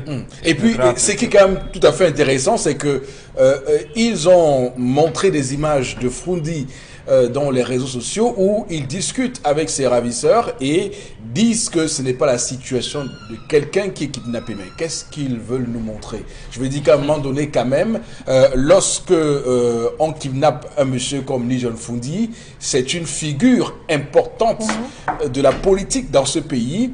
Donc, et il a dit que ses ravisseurs souhaitaient discuter avec lui sur un certain nombre de choses. Et l'une des choses, et l'une de ces choses-là, et il faut le dire, l'une de ces choses-là, c'était que ces ravisseurs demandaient au SDF de démissionner de manière collective, du moins aux députés SDF de démissionner collectivement du Parlement camerounais, ce à quoi le chairman a répondu non, que le SDF est un parti républicain et que le SDF utilise la tribune du Parlement pour clairement jouer son rôle pour apporter des solutions à ce pays. Oui, justement. Et ça aurait pu être donc parmi les premiers indices qui auraient pu amener nos confrères à bien apprécier la situation. Oui. C'est-à-dire que le chairman du SDF n'est pas l'équivalent d'un militant du SDF qui gère la cellule. Même si les deux sont en taricon. Oui. C'est lui qui est un président national et c'est lui qui est trésorier de la cellule ou du comité de base là-bas, n'ont pas le même statut social. Tout à fait. Ici, j'ai l'impression que les sécessionnistes ont besoin d'un soutien. Et d'un soutien, j'allais dire, fort, un soutien fort. D'envergure. Oui. Et c'est pour cette raison qu'ils avaient commencé par les premières menaces. On l'intimide. D'abord, le SDF n'arrive pas à tenir sa convention qui avait investi Joshua aussi là où ils avaient prévu. Deuxièmement, le John-Fundi, sa maison a été incendiée. Ensuite, sa plantation. Ensuite encore, l'enlèvement de son frère cadet. Et maintenant lui-même. Donc, ça allait de manière graduelle. Et chaque fois, vous avez entendu les députés, l'autre député qui est parti, Wirba, oui. Et Mbandam, au un moment, on l'a fait chanter l'hymne des Ambazoniens quand il était chez lui. À ce moment-là, pouvez-vous considérer l'honorable Mbandam comme un sécessionniste? J'ai dit non. Puisqu'on a fait chanter, en tenant même le drapeau des Ambazoniens, on a fait chanter l'hymne ambazonien à certains de nos éléments de force de défense et de sécurité. Je ne peux pas les considérer comme des traîtres. D'accord. À ce moment-là, vous vous pliez. Donc Fundi, ici, et moi, je le salue. Il a beaucoup de courage. Oui, et je le salue. Je le salue pour avoir tenu ce genre de langage. Oui. Pour avoir tenu ce genre de langage en leur disant non. Moi, je sais que je veux diriger un Cameroun qui est uni. Et vous voulez, je ne démissionne pas. Mes camarades qui sont au sein des institutions ne démissionneront pas. Donc, moi, si vous voulez, on discute. Maintenant, ce qui gêne ce cabinet noir qui manipule certains de nos confrères, c'est quoi? C'est qu'en fait, le discours que John-Fundi apporte va les mettre en difficulté. Oui. Va les mettre en difficulté. Et c'est ça, en difficulté où? Parce que Fundi dit aux forces de défense, ne m'accompagnez pas. Si vous m'accompagnez, ça va irriter les autres. On va vous flinguer. Ou alors on va nous flinguer. Pardon, comme l'a été le convoi du ministère même de la Défense. Donc, et ça gêne. On pense donc vouloir procéder par... Ça gêne aussi parce que Fundi, ayant été kidnappé, a réussi à dire à ses ravisseurs que je ne suis pas dans vos affaires là. Oui. Moi, j'ai toujours pensé qu'il faut un dialogue inclusif élargi et que le fédéralisme est la solution. Votre sécession, moi, je n'en veux pas. Et il a affirmé à Mondiovision, tout le monde l'a vu, et on sait que la position gouvernementale jusqu'ici a toujours été de dire que il y a personne en face pour dialoguer et qu'on est face à des zozos qui ne savent rien, qui n'ont rien à dire et avec qui on ne peut dialoguer. Je rappelle que l'ambassade des États-Unis au Cameroun a réagi il y a 2 jours pour clairement dire au Cameroun d'ouvrir un dialogue inclusif sans préalable. C'est clairement là encore une autre échelle. C'est l'élément principal qui embarrasse le régime. Oui. Ça venant du principal parti d'opposition, ça les embarrasse. Oui. Maintenant, on peut donc trouver les interlocuteurs de l'autre côté. Donc, ce n'est pas un désert où on dit, mais on va discuter avec qui? Vous les avez, ils sont au moins 3. Sissoko Ayutabe, il est détenu. Il y a des des shows à Yaba qui sont connus. Donc, leurs leaders sont connus, même s'ils sont hors du pays. Donc, Frundi empiète dans le pas à l'orientation que voulait donner Christian Toumi en leur disant nous voulons le dialogue et nous pouvons trouver les interlocuteurs pour dialoguer. Voilà. Moi, je souligne, j'ai dit, je soutiens Frundi dans cette orientation-là. Nous voulons un Cameroun uni. Donc, si vous voulez la sécession, nous ne pouvons pas partager avec vous. Fédéralisme, d'accord, venez, on discute. On discute. Alors, peut-être qu'il leur a promis, évidemment, de mettre en place toute son énergie pour que on puisse parvenir à ce dialogue tant espéré. Alors, Chalamel, il y a également l'une des choses que dénonce le SDF dans la gestion médiatique de cette affaire, c'est qu'il y a certaines personnalités qui ont tout de suite et rapidement annoncé qu'il avait été libéré et pourtant il n'en était rien. Et les gens estiment que ça aurait pu attenter à la vie de Frundi, que ça aurait pu causer un dégât irréversible à la vie de Lijon Frundi. Alors vous voulez faire mention d'Akeremouna qui a eu à... Oui, il n'y a pas que lui. Il y a d'autres personnes aussi qui ont annoncé. Dans un pays sérieux, M. Eric Fopoussi, je pense qu'on aurait convoqué Maître Akeremouna pour lui demander d'où est-ce qu'il tenait ses sources. D'où est-ce qu'il tenait ses sources, comment est-ce qu'il a fait pour entrer en contact, comment est-ce qu'il a eu cette information de ceci qu'il était libéré alors que tel n'était pas le cas. Ça c'est très important de le faire. Est-ce qu'il est rentré au contact de ces personnes la dernière fois où ils allaient enterrer leur frère? Ils ont été bloqués. Est-ce qu'il a gardé des contacts? Est-ce qu'il a gardé des contacts? Je pense que dans une république sérieuse, on l'aurait convoqué. Mais comme tel n'est pas le cas, moi je veux m'intéresser un peu à la rapidité avec laquelle les informations ont commencé à fuser. On va commencer par cette sortie déjà de Joshua aussi, qui avait prédit qu'une presse, des presses allaient se jeter sur la question, estimant que la fausse vraie, qu'il n'a pris le faux vrai enlèvement de Frundi, et tel a été le cas, parce qu'on a vu les titres l'Indépendant justement les titres de cette journée qui ont titré. Oui. Alors, j'ai essayé de procéder par comparaison. Lorsque la famille Akeremouna, la famille Mouna, avait été bloquée il n'y a pas longtemps, on n'a pas vu une telle déferlante, M. Eric Fopoussi. C'est vrai qu'on a annoncé que la famille était bloquée parce qu'ils ont traversé, mais on ne nous a pas expliqué les contours, comment est-ce que les négociations ont été faites, comment est-ce qu'ils sont sortis. Et il y a eu tout un blanc là-dessus. La presse n'a pas enquêté, la presse n'a même pas, jusqu'à ce jour, donné la moindre piste en ce qui concerne l'issue de cette situation. Oui, parce que la famille, justement, avait gardé l'information secrète. Alors, d'ailleurs, je rappelle qu'à l'époque, j'avais reçu l'information de sources très proches de la famille qui m'avait dit embargo. Tu as l'information, mais ne publie pas. Ce que je veux dire, c'est pourquoi est-ce que le cas d'un Frundi n'a-t-il pas lui connu cela, M. Eric Fopoussi? Aussitôt enlevé, aussitôt médiatisé, aussitôt on parle de libération, aussitôt... C'est-à-dire, en l'espace, avant 20 heures, on savait tout et pratiquement rien sur la question, M. Eric Fopoussi. Et c'est là où je bénis même cette vidéo. Parce que je crois que si cette vidéo n'avait pas été rendue publique, et je pense peut-être, je mets peut-être ça à l'actif de Frundi, si cette vidéo n'avait pas été rendue publique, imaginez un peu ce qu'on aurait dû dire. Bon, qu'est-ce que le chairman a causé avec les Amazoniens? Qu'est-ce qu'ils se sont dit? On allait lui prêter tellement de ces cabinets noirs. On le fait déjà. Oui, la vidéo, non, on le fait parce qu'on dit, on voit un monsieur qui manipule son boubou, on a vu ici, oui, acceptons ça. Mais les dire, on se rend quand même compte qu'il change le ton, la façon de faire. Si vous dites que John Frundi est un comédien, c'est qu'il est un très bon acteur. Pour se retrouver lorsque vous essayez de voir, c'est qu'il est un très bon acteur pour jouer. Ce jeu, on sent qu'il y a un échange, et un échange dur entre les différentes parties. Donc, je crois ici à ce niveau, M. Eric Fopoussi, qu'on ne peut que tirer un coup de chapeau.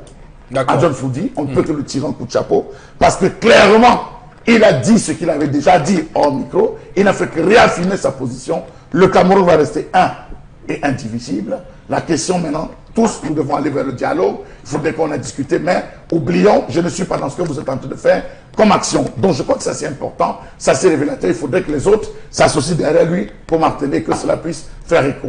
Et je rappelle que le SDF précise qu'aucune rançon n'a été payée pour la libération de Lee John Foudi, comme l'a également martelé une certaine presse au Cameroun pour continuer toujours à salir l'image de Lee John Foudi. Alors on va, Karine, vous écoutez, vous également, deux mots sur cette actualité, ce buzz. Dès le début de la crise anglophone, il y a quand même des personnes qui ont soulevé que le SDF était, je sais pas, dans les manœuvres de cette crise à un moment donné. Mais heureusement que le SDF avait vite fait de se dissocier de ces accusations-là. Mais ce qui retient encore plus mon attention, c'est jusqu'où est-ce que la crise est allée. On a déjà commencé à attaquer les acteurs politiques de l'opposition. Ça veut dire que les leaders de l'opposition, ça veut dire que la crise est en train de s'amplifier et d'aller de front en front. On a dit, ok, après c'était des étudiants, des administrateurs. Maintenant, on prend des personnalités politiques de l'opposition. Ça veut dire que les sécessionnistes, leur problème, ce n'est pas ce que nous voulons appeler aujourd'hui la décentralisation. Ce n'est pas ça, leur problème. Vraiment pas du tout. Leur problème est vraiment ailleurs et il faudrait qu'on s'y penche. Si aujourd'hui, on attaque l'opposition et Lee John Foudi qui n'a jamais quitté Bamenda parce que dit qu'il ne va jamais quitter chez lui parce qu'il y a une guerre, ça veut dire que lui, il a décidé de rester là et même s'il faut le tuer, c'est chez lui qu'on va le faire. C'est encore très grave que certaines presses, comme le dit Fopoussi, essayent de manipuler l'information à leur guise pour tromper l'opinion. Heureusement que les uns et les autres sont au fait de la vraie actualité. Alors, il faut également dire, et ça c'est important parce que c'est Joshua Oshie qui le dit, il dit clairement que qu'il y a une propagande gouvernementale qui tend à montrer que la situation là-bas est sous contrôle. Et il dit que il y a des zones là-bas qui sont contrôlées par des forces sécessionnistes au grand désarroi des populations mauro-bengali. Oui, ça fait donc partie des informations venant du leader du principal parti d'opposition au Cameroun. Ça embête, ça donne moins de crédit au discours gouvernemental. C'est pour ça qu'on actionne le cabinet noir pour que certains journaux donnent l'information contraire. C'est pour ça, en diabolisant, en essayant de diaboliser Frundi. C'est pour cette raison. Parce qu'en fait, lorsque l'armée vous dit la situation est sous contrôle et que le principal leader de l'opposition vous dit ce n'est pas vrai. Vous voyez, ça risque de donner une autre orientation, ça risque de refroidir le camp de l'armée. Or, ce n'est pas vrai, ce n'est pas vrai, ça ne peut pas refroidir le camp de l'armée, même à l'opinion nationale et internationale. Ça doit plutôt montrer quelle est l'ampleur du problème et que ces gens-là ne s'amusent pas. Et que nous autres, le chef de l'État doit en faire un problème d'État. Et c'est aussi là la bonne réponse que Frundi a donnée en leur disant non. Moi, mes camarades qui représentent nos partis au sein des institutions ont procédé à des actions qui malheureusement n'ont pas connu une oreille attentive de la part du gouvernement. Donc quand ça vient d'eux, et c'est bon, et je pense même que c'est entre autres choses qui ont contribué à sa libération. À sa libération en disant, oui, on a vu, vous avez fait, comme vous êtes là, vous n'êtes plus d'un autre, partez-vous. Donc, qu'on sache que ce n'est pas bon, que même les élections régionales qu'on va organiser bientôt, municipales, législatives, qu'on programme organiser cette année, ça risque de ne pas se tenir partout. Toutes les circonscriptions électorales risquent de ne pas être en mouvement. À ce moment, on fait comment? Est-ce qu'il faudrait attendre qu'on en arrive là pour que les citoyens se rendent compte que, mais ah oui, et on disait là, mais il y avait quand même certaines zones où les CAM ne pouvaient pas, Voilà, donc je pense que c'est bien de le préciser comme ça. La situation n'est pas complètement sous contrôle. Ok, on va avec vous Florazé poursuivre cette revue des réseaux sociaux. Oui, Eric, il faut aussi la deuxième information, c'est cette vidéo qui fait le buzz sur la toile et qui embête un peu les Camerounais, en tout cas depuis plusieurs semaines déjà. On voit notre ministre délégué auprès du ministre de la Justice, très actif sur les réseaux sociaux. Et cette fois-ci, on le voit sur le terrain. En tout cas, quand ces vidéos ou bien certains posts ne viennent pas de lui, on l'observe plutôt auprès de ses proches. Et là, Il est donc en plein au centre même de l'autoroute numéro 3, Douala, Yaoundé. En tout cas, il est vraiment très content du travail qui se fait sur cet axe. Pour ceux qui ont vu la vidéo, qui ont pu bien lire justement ce qu'il dit dans la vidéo, je vais pas le citer complètement. En tout cas, il est très content et il dit voilà, après les gens vont venir pour filmer les petits trous qui sont là et pour dire que voilà, le travail n'est pas bien fait. En tout cas, sur la toile, il y a quand même eu de vives réactions avec cette vidéo qui a été partagée sur tous les réseaux sociaux. Alors, dites-moi, quelle est la fonction réelle de Monsieur Jean de Dieu Momo, hein? Est-il ministre des Travaux publics ou alors qui est-il réellement? En tout cas, les internautes se posent énormément de questions. En tout cas, réellement sur la toile, il est très très actif et il a même encore récemment, il y a 2 jours aussi, voulu intervenir sur les propos, les réactions du chef de l'État, notamment sur les réseaux Facebook et Twitter. Il a voulu expliquer également pourquoi le chef de l'État est très actif sur les réseaux sociaux. Bref, on le voit quand même sur tous les fronts. Et bon, ça embête, ça fait rire aussi à la fois les Camerounais. On s'ennuie pas en tout cas avec le ministre Jean de Dieu Momo, tout sur encore une nouvelle vidéo de lui et qui fait le tour des réseaux sociaux et il faut pousser. Alors, est-ce que ce n'est pas du pantouflisme là? Parce qu'il y a une voiture là derrière. Est-ce que ce n'est pas sa voiture qu'il a voulu exhiber et qu'on observe que désormais il a une belle voiture, en réalité, ce qui est certain, c'est que des voix vont sortir pour nous dire qu'il agit là en tant que président de parti politique. Vous savez, dans ce pays, il y a toujours des cabinets qui se mettent en place pour faire la riposte face à ce qui n'est pas normal. Donc là, on va nous dire ici qu'il a agi en tant que président du PADEC, alors que on voit très bien que ce n'est pas son rôle de venir visiter les chantiers. Voilà, des chantiers au Cameroun, c'est pas son rôle de venir faire la visite des chantiers. Alors bon, Bengane, quel est pour vous, ça signifie quoi? Il s'ennuie? Oui, 2 choses principales. La première, nous l'avons dit dernièrement, le ministre d'État chargé de la justice, garde des Sceaux, ne lui donne pas de dossiers. Ça veut dire qu'en fait, c'est un ministre qui est au chômage. Maître Jean de Dieu Momo, il est au chômage, ne lui donne pas le dossier.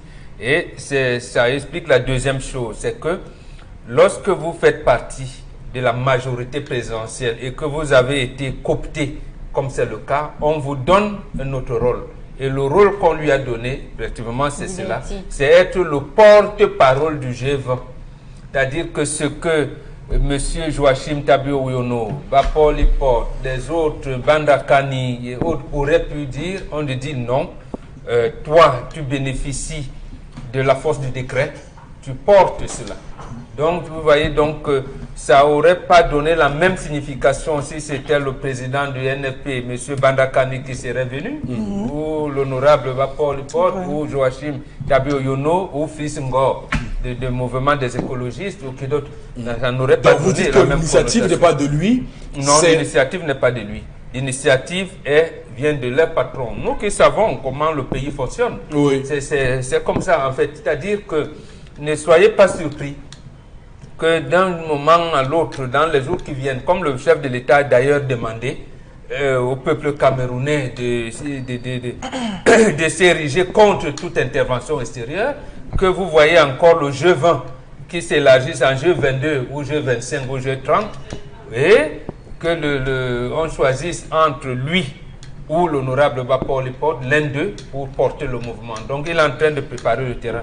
D'accord. Mais il aurait été mieux qu'il ne vienne pas prendre la place de Ngannou Messi et que M. Laurent Messou lui donne des dossiers. Il serait encore mieux comme ça. D'accord. Alors, Chalamel, qu'est-ce qu'on veut nous montrer avec ça? Qu'est-ce qu'on veut nous montrer?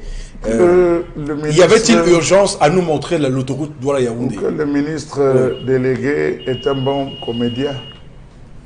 Parce que lorsque vous regardez, ça donne l'impression de moteur, action, ça tourne.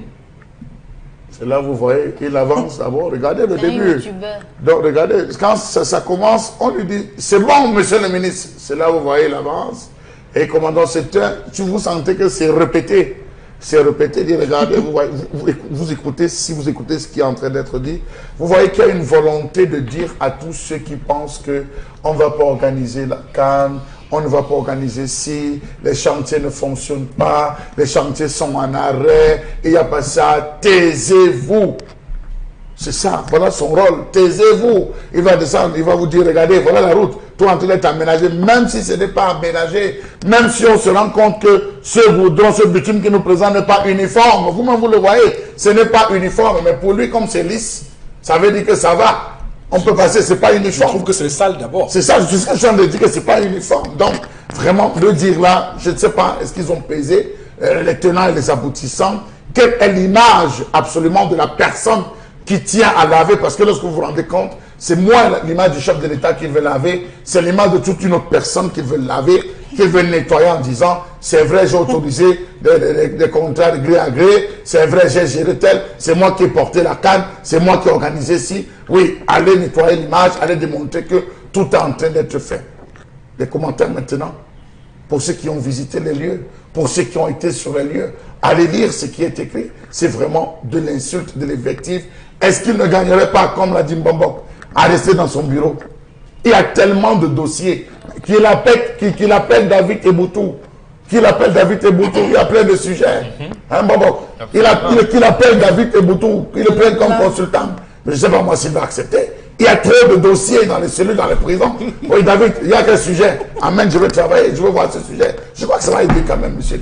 Bon, peut-être qu'il va attendre de voir s'il peut récupérer aussi l'affaire des 2 enfants libérés l'autre jour à Kondengui. Il va récupérer comment? Comme il a fait avec Omer Tchouenkam, il peut peut-être aussi voilà, faire cette récupération avant, après de se dédire. Vous savez, je vous avais dit qu'il y avait une question qui se posait, est-ce que le ministre Jean de Dieu Momo, est-ce que le costume de ministre n'est pas assez grand pour lui?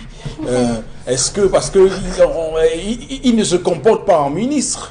C'est dommage. Non, je veux dire que même quand on veut se comporter comme il le fait là, c'est une délégation. Il annonce qu'il arrive sur le chantier. Les chefs chantiers l'accompagnent. On lui explique comment. Je vois parfois comment ça se passe. Même quand il y a visite inopinée, je vous rassure que vous trouvez les gens sur ce terrain qui travaillent. Ce que vous oubliez, c'est que c'est d'abord un musicien. Ah oui, et il est là en train de répéter peut-être un script pour son prochain tube. On n'en sait rien. C'est comme ça que les chanteurs font de nos jours pour pouvoir lancer. Les repérages. Voilà, non, pas les repérages. Peut-être que c'est la prise. Il nous envoie là le teaser, oui, de son prochain titre. Parce que là, vous êtes en train d'oublier cette casquette là. La démo. Voilà, c'est la démo de son prochain titre. C'est pas vrai. Faut pas oublier qu'il est chanteur. Non, mais c'est pas sérieux. On ne peut pas imaginer ça. Qui est chanteur? Je veux dire que oui, il est chanteur, mais je veux dire là, c'est une opération de communication, c'est une opération de propagande gouvernementale. Alors, ma question, est-ce que la route est déjà opérationnelle? Non, pas encore. Donc, ça veut dire que à 30% de voilà, donc il a fait une bifurcation de combien de kilomètres en termes de carburant dépensé. Il faudrait qu'on commence à calculer, monsieur le proposé. C'est les dépenses inutiles, ça c'est les dépenses qui ne sont pas prévues. Bon, c'est des dépenses qui ne sont pas prévues. Mission, monsieur. D'accord. Mais la mission, elle est signée par qui? Par qui? Oui. C'est le carburant de l'État qui dépense déjà comme ça. Parce qu'il me souvient que le Premier ministre a signé tout récemment une décision interdisant à ses ministres de se déplacer n'importe comment, d'aller au séminaire n'importe comment. Alors Florence, vous commentez aussi cette actualité. Oui, vous l'avez dit, c'est la preuve qu'on prend tout vraiment à la légère et que certaines personnes ne respectent pas leur rang. Vous voyez, on parlait tout à l'heure, Charles avait parlé de la question tribale. C'est ça en fait. Parce qu'on retrouve certains hommes politiques, nos leaders politiques, on retrouve certaines personnalités avoir des langages vraiment très désagréables et qui n'apportent rien en rien au peuple. Vous voyez une telle vidéo, ça nous apporte quoi en fait? Ça apporte quoi aux Camerounais? Qu'est-ce qu'on veut nous dire en fait dans la vidéo? Parce qu'on a quand même un ministre qui est là. On a une personnalité de ce pays qui est là. Maintenant, le message, c'est quoi réellement pour le Camerounais qui regarde ça, il est sur les réseaux sociaux, etc. et tout. Il ce n'est que de la propagande, l'amusement et tout. Et pourtant, la question d'infrastructure routière au Cameroun, c'est une véritable question. très importantes. Charles Amel est en train de préparer des compétitions qui sont importantes pour le Cameroun. Et les autres nous attendent justement sur le terrain. Alors quand on vient pour dire que, voilà, regardez, après les gens vont venir... Non, même le langage, excusez-moi monsieur le ministre, mais c'est pas ça. Ne vous excusez pas. Non, je veux dire... Non, ce que je veux dire, c'est que c'est pas ça. C'est pas la tenue qu'il faut avoir pour un sujet aussi délicat. Parce que justement, les Camerounais vous attendent là. C'est vrai, on dit, les ministres ne sont pas assez sur le terrain, hein, ils ne travaillent pas beaucoup, ils sont, oui, etc. et tout, c'est vrai, on dira ça. D'autres, vous l'avez dit, peut-être certains diront que bon, c'est un homme politique et autre. Il y a 3 ministres. Il y a le ministre de la Ville, on a le ministre des Transports, on a le ministre des Travaux publics qui pouvaient descendre faire. Donc, c'est de la pour essayer de voir ça. Et ça fait mal. Ce n'est pas le travail au ministre délégué de la Justice. D'accord. En tout cas, je peux vous dire que je ne suis pas certain. D'ailleurs, je ne suis pas certain que même au sein du régime, tout le monde soit d'accord avec ça. Oui, même si ça vient de quelque part, je ne suis pas sûr que tout le monde soit d'accord avec ça. Non. Il sait. Non, permettez-moi de mettre. Il sait. C'est lui qui est venu. C'est lui qui est parce que j'ai revu. Encore et encore, c'est son téléphone. Non, mais arrêtez un peu quand même.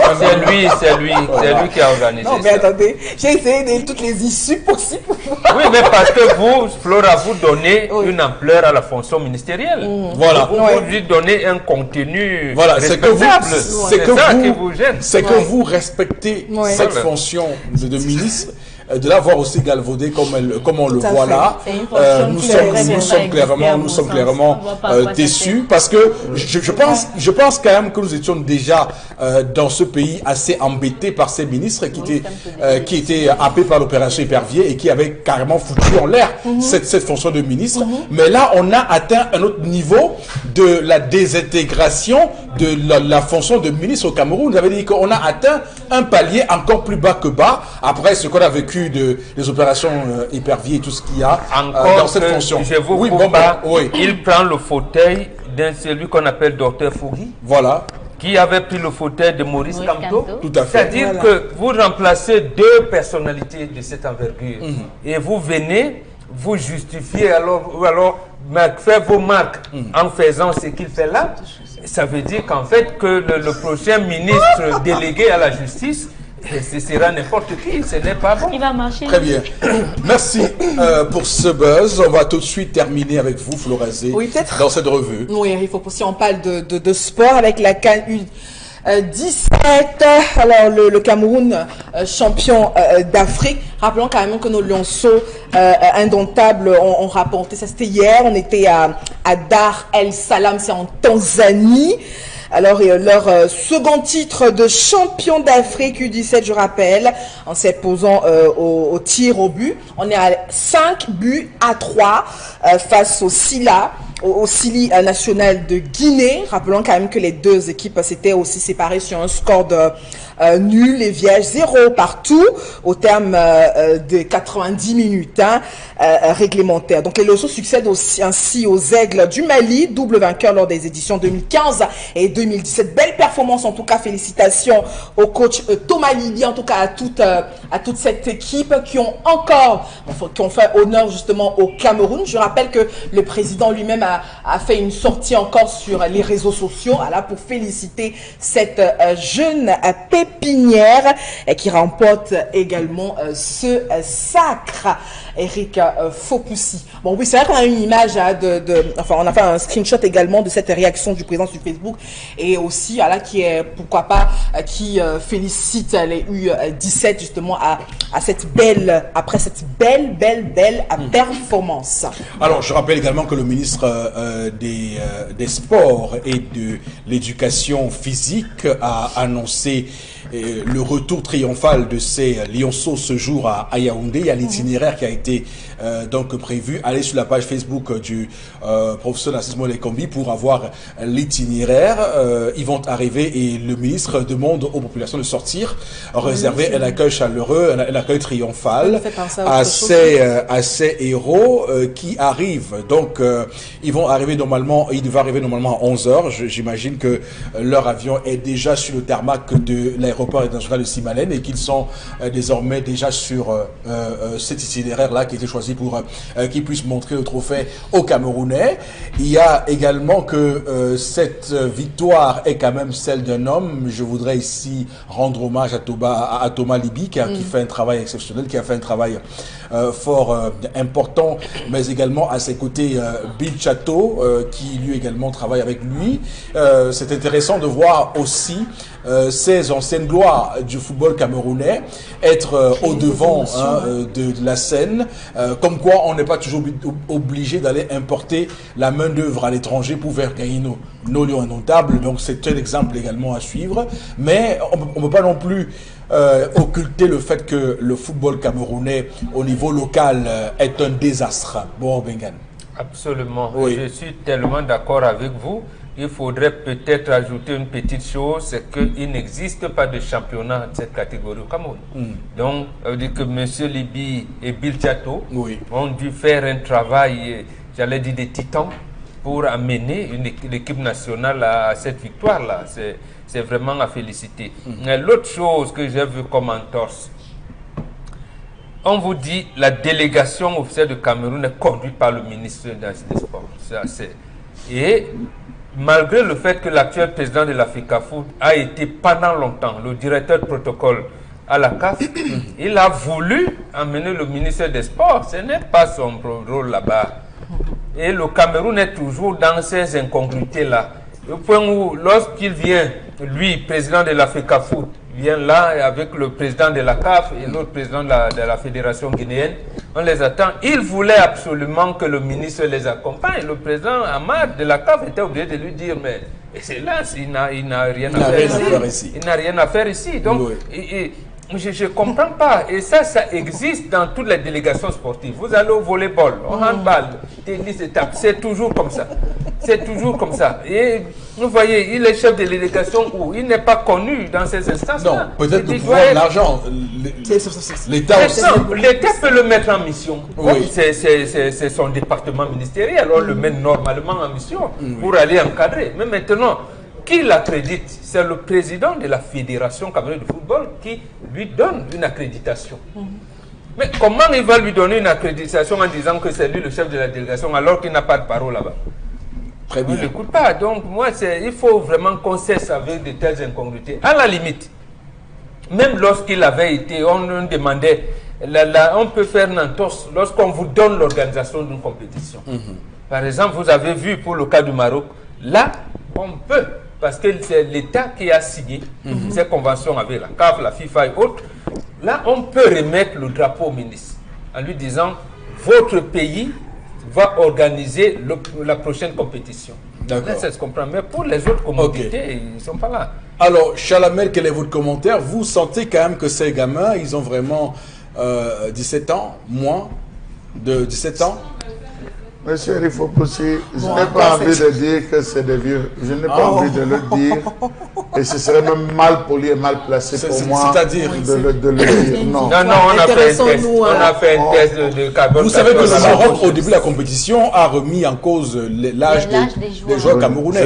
Oui, mais on a fait un test. Il y en avait quand même 3 qui avaient l'âge supérieur. On les a enlevés de la compétition. Je sais, monsieur Rifopoussi, je tire un coup de chapeau à ces jeunes des quartiers et lobbies.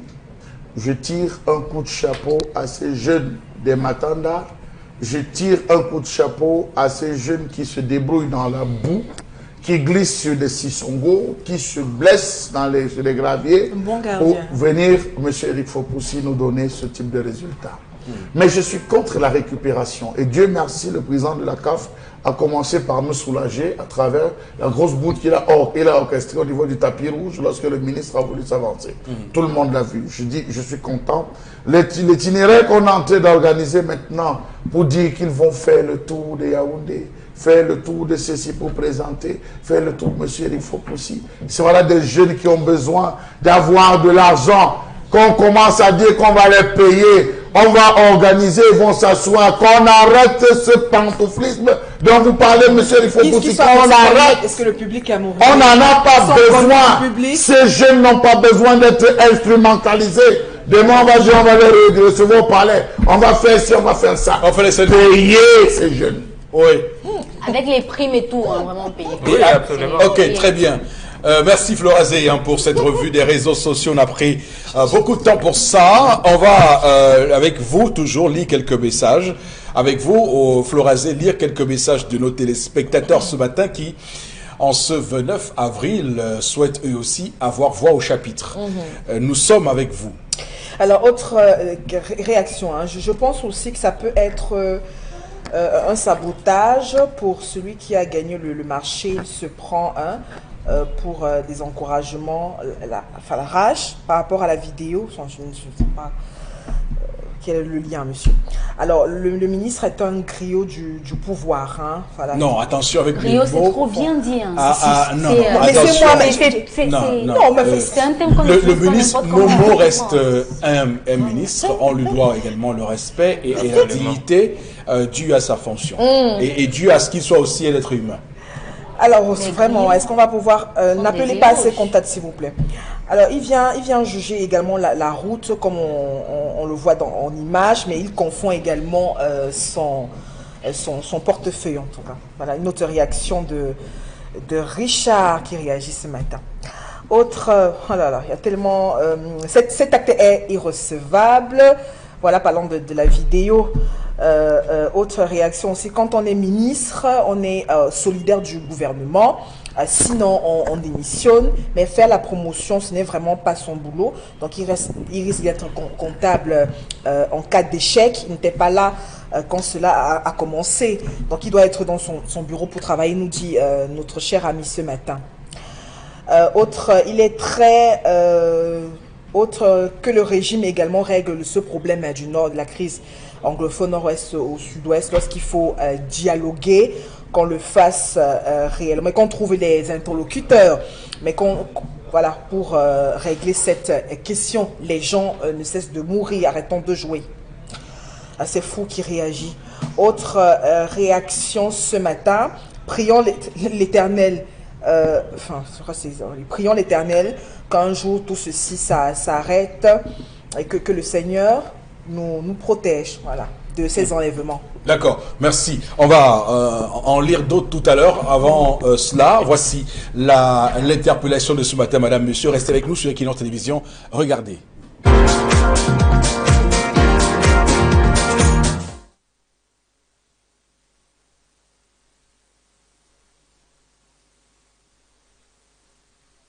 Normal. Vraiment, pour que toutes les choses puissent mieux aller, on devait baisser d'abord toutes les tensions qu'il y a d'abord, afin de revoir dans quel compartiment tout peut mieux aller. C'est d'abord ça, l'essentiel.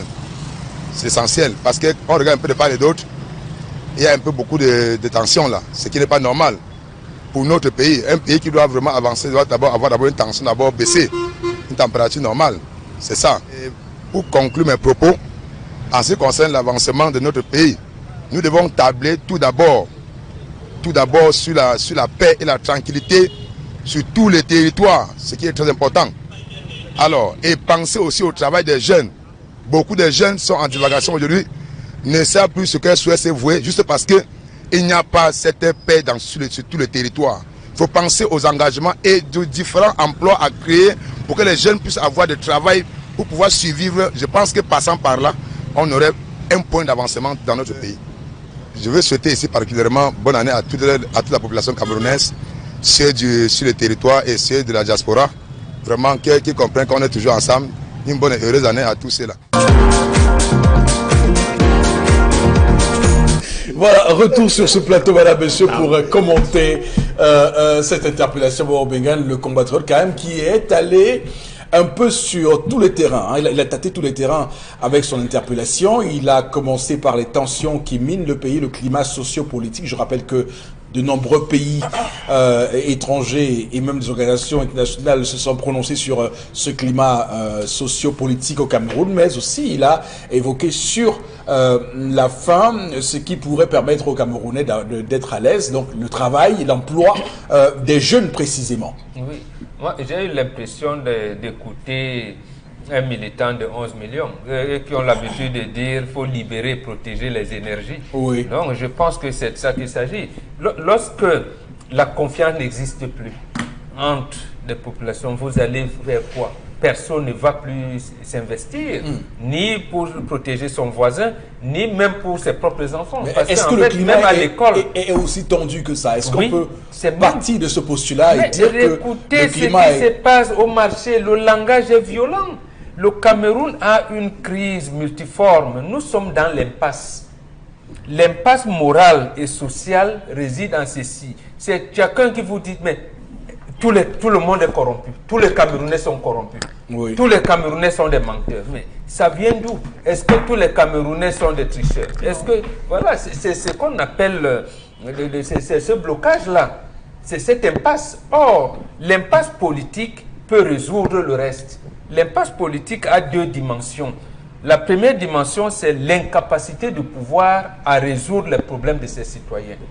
Deuxième impasse politique, c'est que l'opposition camerounaise n'a pas encore réussi à remplacer le pouvoir. Voilà l'impasse. Et au sein de l'opposition, vous ne voyez pas un regroupement ou même une coalition, ou comment vous pouvez l'appeler, une mutualisation de forces qui va dans ce sens. Du côté du pouvoir, on vous cite des slogans qui n'ont plus de signification et vous voyez vous-même que nous allons là tout droit vers le mur, ou alors nous plongeons dans le gouffre, nous y sommes encore. Donc voilà l'impasse dans laquelle nous nous trouvons. D'accord. Il n'y a pas de perspective. On va les créer comment? En revenant avec... Mais comment on peut décrisper l'atmosphère tendue, Chalamel? Comment on se retrouve, on doit se retrouver. On doit se retrouver. Il faut se retrouver. Que ces retrouvailles commencent d'abord sur le plan régional. On commence par les régions, on se retrouve avant de se retrouver sur le plan national. Il faut absolument... Le Cameroun n'attend plus que ça, les Camerounais n'attendent plus que ça. Je vais vous expliquer, M. Eric Fopoussi, quelque chose d'assez frustrant. Regardez aujourd'hui la vitalité, la facilité avec laquelle les injures et les grossièretés sortent. Pour un peu, vous interpellez quelqu'un, vous regardez un pantalon qu'il vend, vous regardez, et vous dites non, ce n'est pas ma taille, vous le mettez. Vous entendez, tu prenais d'abord ça, pourquoi? Tu peux payer. Tu peux d'abord payer. À tout bout de champ, les Camerounais sont en train de s'insulter. Pour la moindre chose, on dit lapidons-le, il faut le tuer. Regardez la vitesse avec laquelle, comment on dit, la vindicte populaire a repris dans les quartiers. Moins de problèmes, on veut déjà prendre. C'est les cailloux qu'on a pris, c'est la latte qu'on a pris. Les Camerounais ont soif. On a l'impression qu'il y a un démon à l'heure actuelle qui a possédé l'ensemble des Camerounais. Il faut qu'on exorcise M. Eric Fopoussi. Et cet exorcisme va passer par le dialogue, par une commission vérité et réconciliation où les gens vont s'ouvrir et dire un ensemble de choses. Ce n'est pas aisé de voir, faites un tour dans certaines zones, M. Eric Fopoussi, comme la zone de Bonanjor, sur la rue de, je crois que c'est la rue Koloko, excusez-moi, je ne connais pas bien les rues dans cette zone, ou ici au niveau de l'Aqua, vous allez vous rendre compte des véhicules. À peine vous regardez à la télévision la publicité d'un véhicule qu'on est en train de commercialiser, ou dont on fait la promotion, vous la voyez déjà dans les rues de Douala. La vitesse avec laquelle les gens ont l'argent, la vitesse avec laquelle les gens dilapident de l'argent. Vous passez, on vous dit, mais voilà quelqu'un qui organise son incroyable anniversaire. On bouche des artères de rue pour un anniversaire où le champagne coule, les soirées champagne. Vous avez en face un peuple plancton. Vous avez en face une fille qui vient servir. J'ai assisté à une scène, M. Eric Fopoussi, où le fils, donc je vais taire ce nom, M. Eric Fopoussi, le fils à papa, parce que ce n'est pas son papa qui l'a envoyé. Il a un mauvais comportement, ce n'est pas son papa. Donc on ne peut pas tenir l'image de son papa. Il avait organisé une soirée champagne. Alors la serveuse, par inadvertance, a fait tomber un verre. Il s'est retourné à cracher sur la serveuse. Alors imaginez-vous jusqu'où les gens vont Alors la serveuse n'a pas réagi parce qu'il y avait des gros bas, parce qu'il y avait tout. Elle est sortie en pleurant, elle a dit au vigile. Le vigile a dit que maman laisse les bonbons. Si tu avais un fils aussi qui pouvait faire le retour, tu allais faire le retour. Si tu avais un frère qui était juge et tout. Donc voyez jusqu'où les gens attendent la moindre occasion pour pouvoir se venger. C'est pas bon. On est dans ce type de société où les rancœurs, même dans les entreprises, vous avez des gens qui ont des rancœurs par rapport à certaines situations. Les carrières des gens ont été plombées au niveau de la fonction publique. Il y a trop de rancœurs. Il faut que ça sorte. Et tant que ça ne sort pas, monsieur, il faut aussi. Voilà. On va sortir avec quelques messages, Florazé, de nos téléspectateurs. Je vous en prie, allez-y rapidement parce qu'on n'a plus beaucoup de temps. Oui, Eric, il est très... Alors, autre, Amadou Bouba Amaroua réagit, c'est voilà, nous devons revoir les crises que nous vivons dans le pays. Voilà. C'est pas très bien, très bien. Alors, fait également, nous devons avoir des problèmes très pertinents, voilà, sur l'éducation de la masse. Voilà, c'est ces gens qui réagissent ce matin. Absolument, très important. L'éducation de la masse. Alors, je me rappelle, en 1976, il y a eu un conflit entre les femmes Banyangui et les femmes Ewondo au quartier Banyangui et c'était voilà.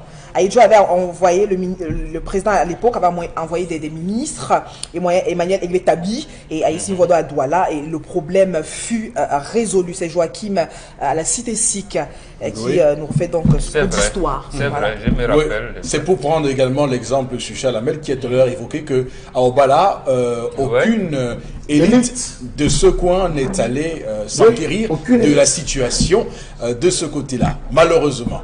Alors, Florazé, allez-y. Alors, le manque de dialogue le manque de dialogue justement plombe tout. Ça fait beaucoup de mal aux Camerounais. Mais le peuple camerounais veut savoir où en est justement le président avec toute cette situation. Nous sommes perdus. D'accord. Merci infiniment à tout le monde d'avoir été là ce matin. Vous souriez pourquoi, Florazé? C'est une délivrance? Non, mais attends, je souris toujours. Il faut me défendre. Voilà. Je peux plus sourire, Karine. D'accord, merci. Je suis libre. On va s'arrêter là pour ce matin. Madame, monsieur, on se retrouve demain à 10h. Restez avec nous sur Equinox. Que Dieu bénisse le Cameroun.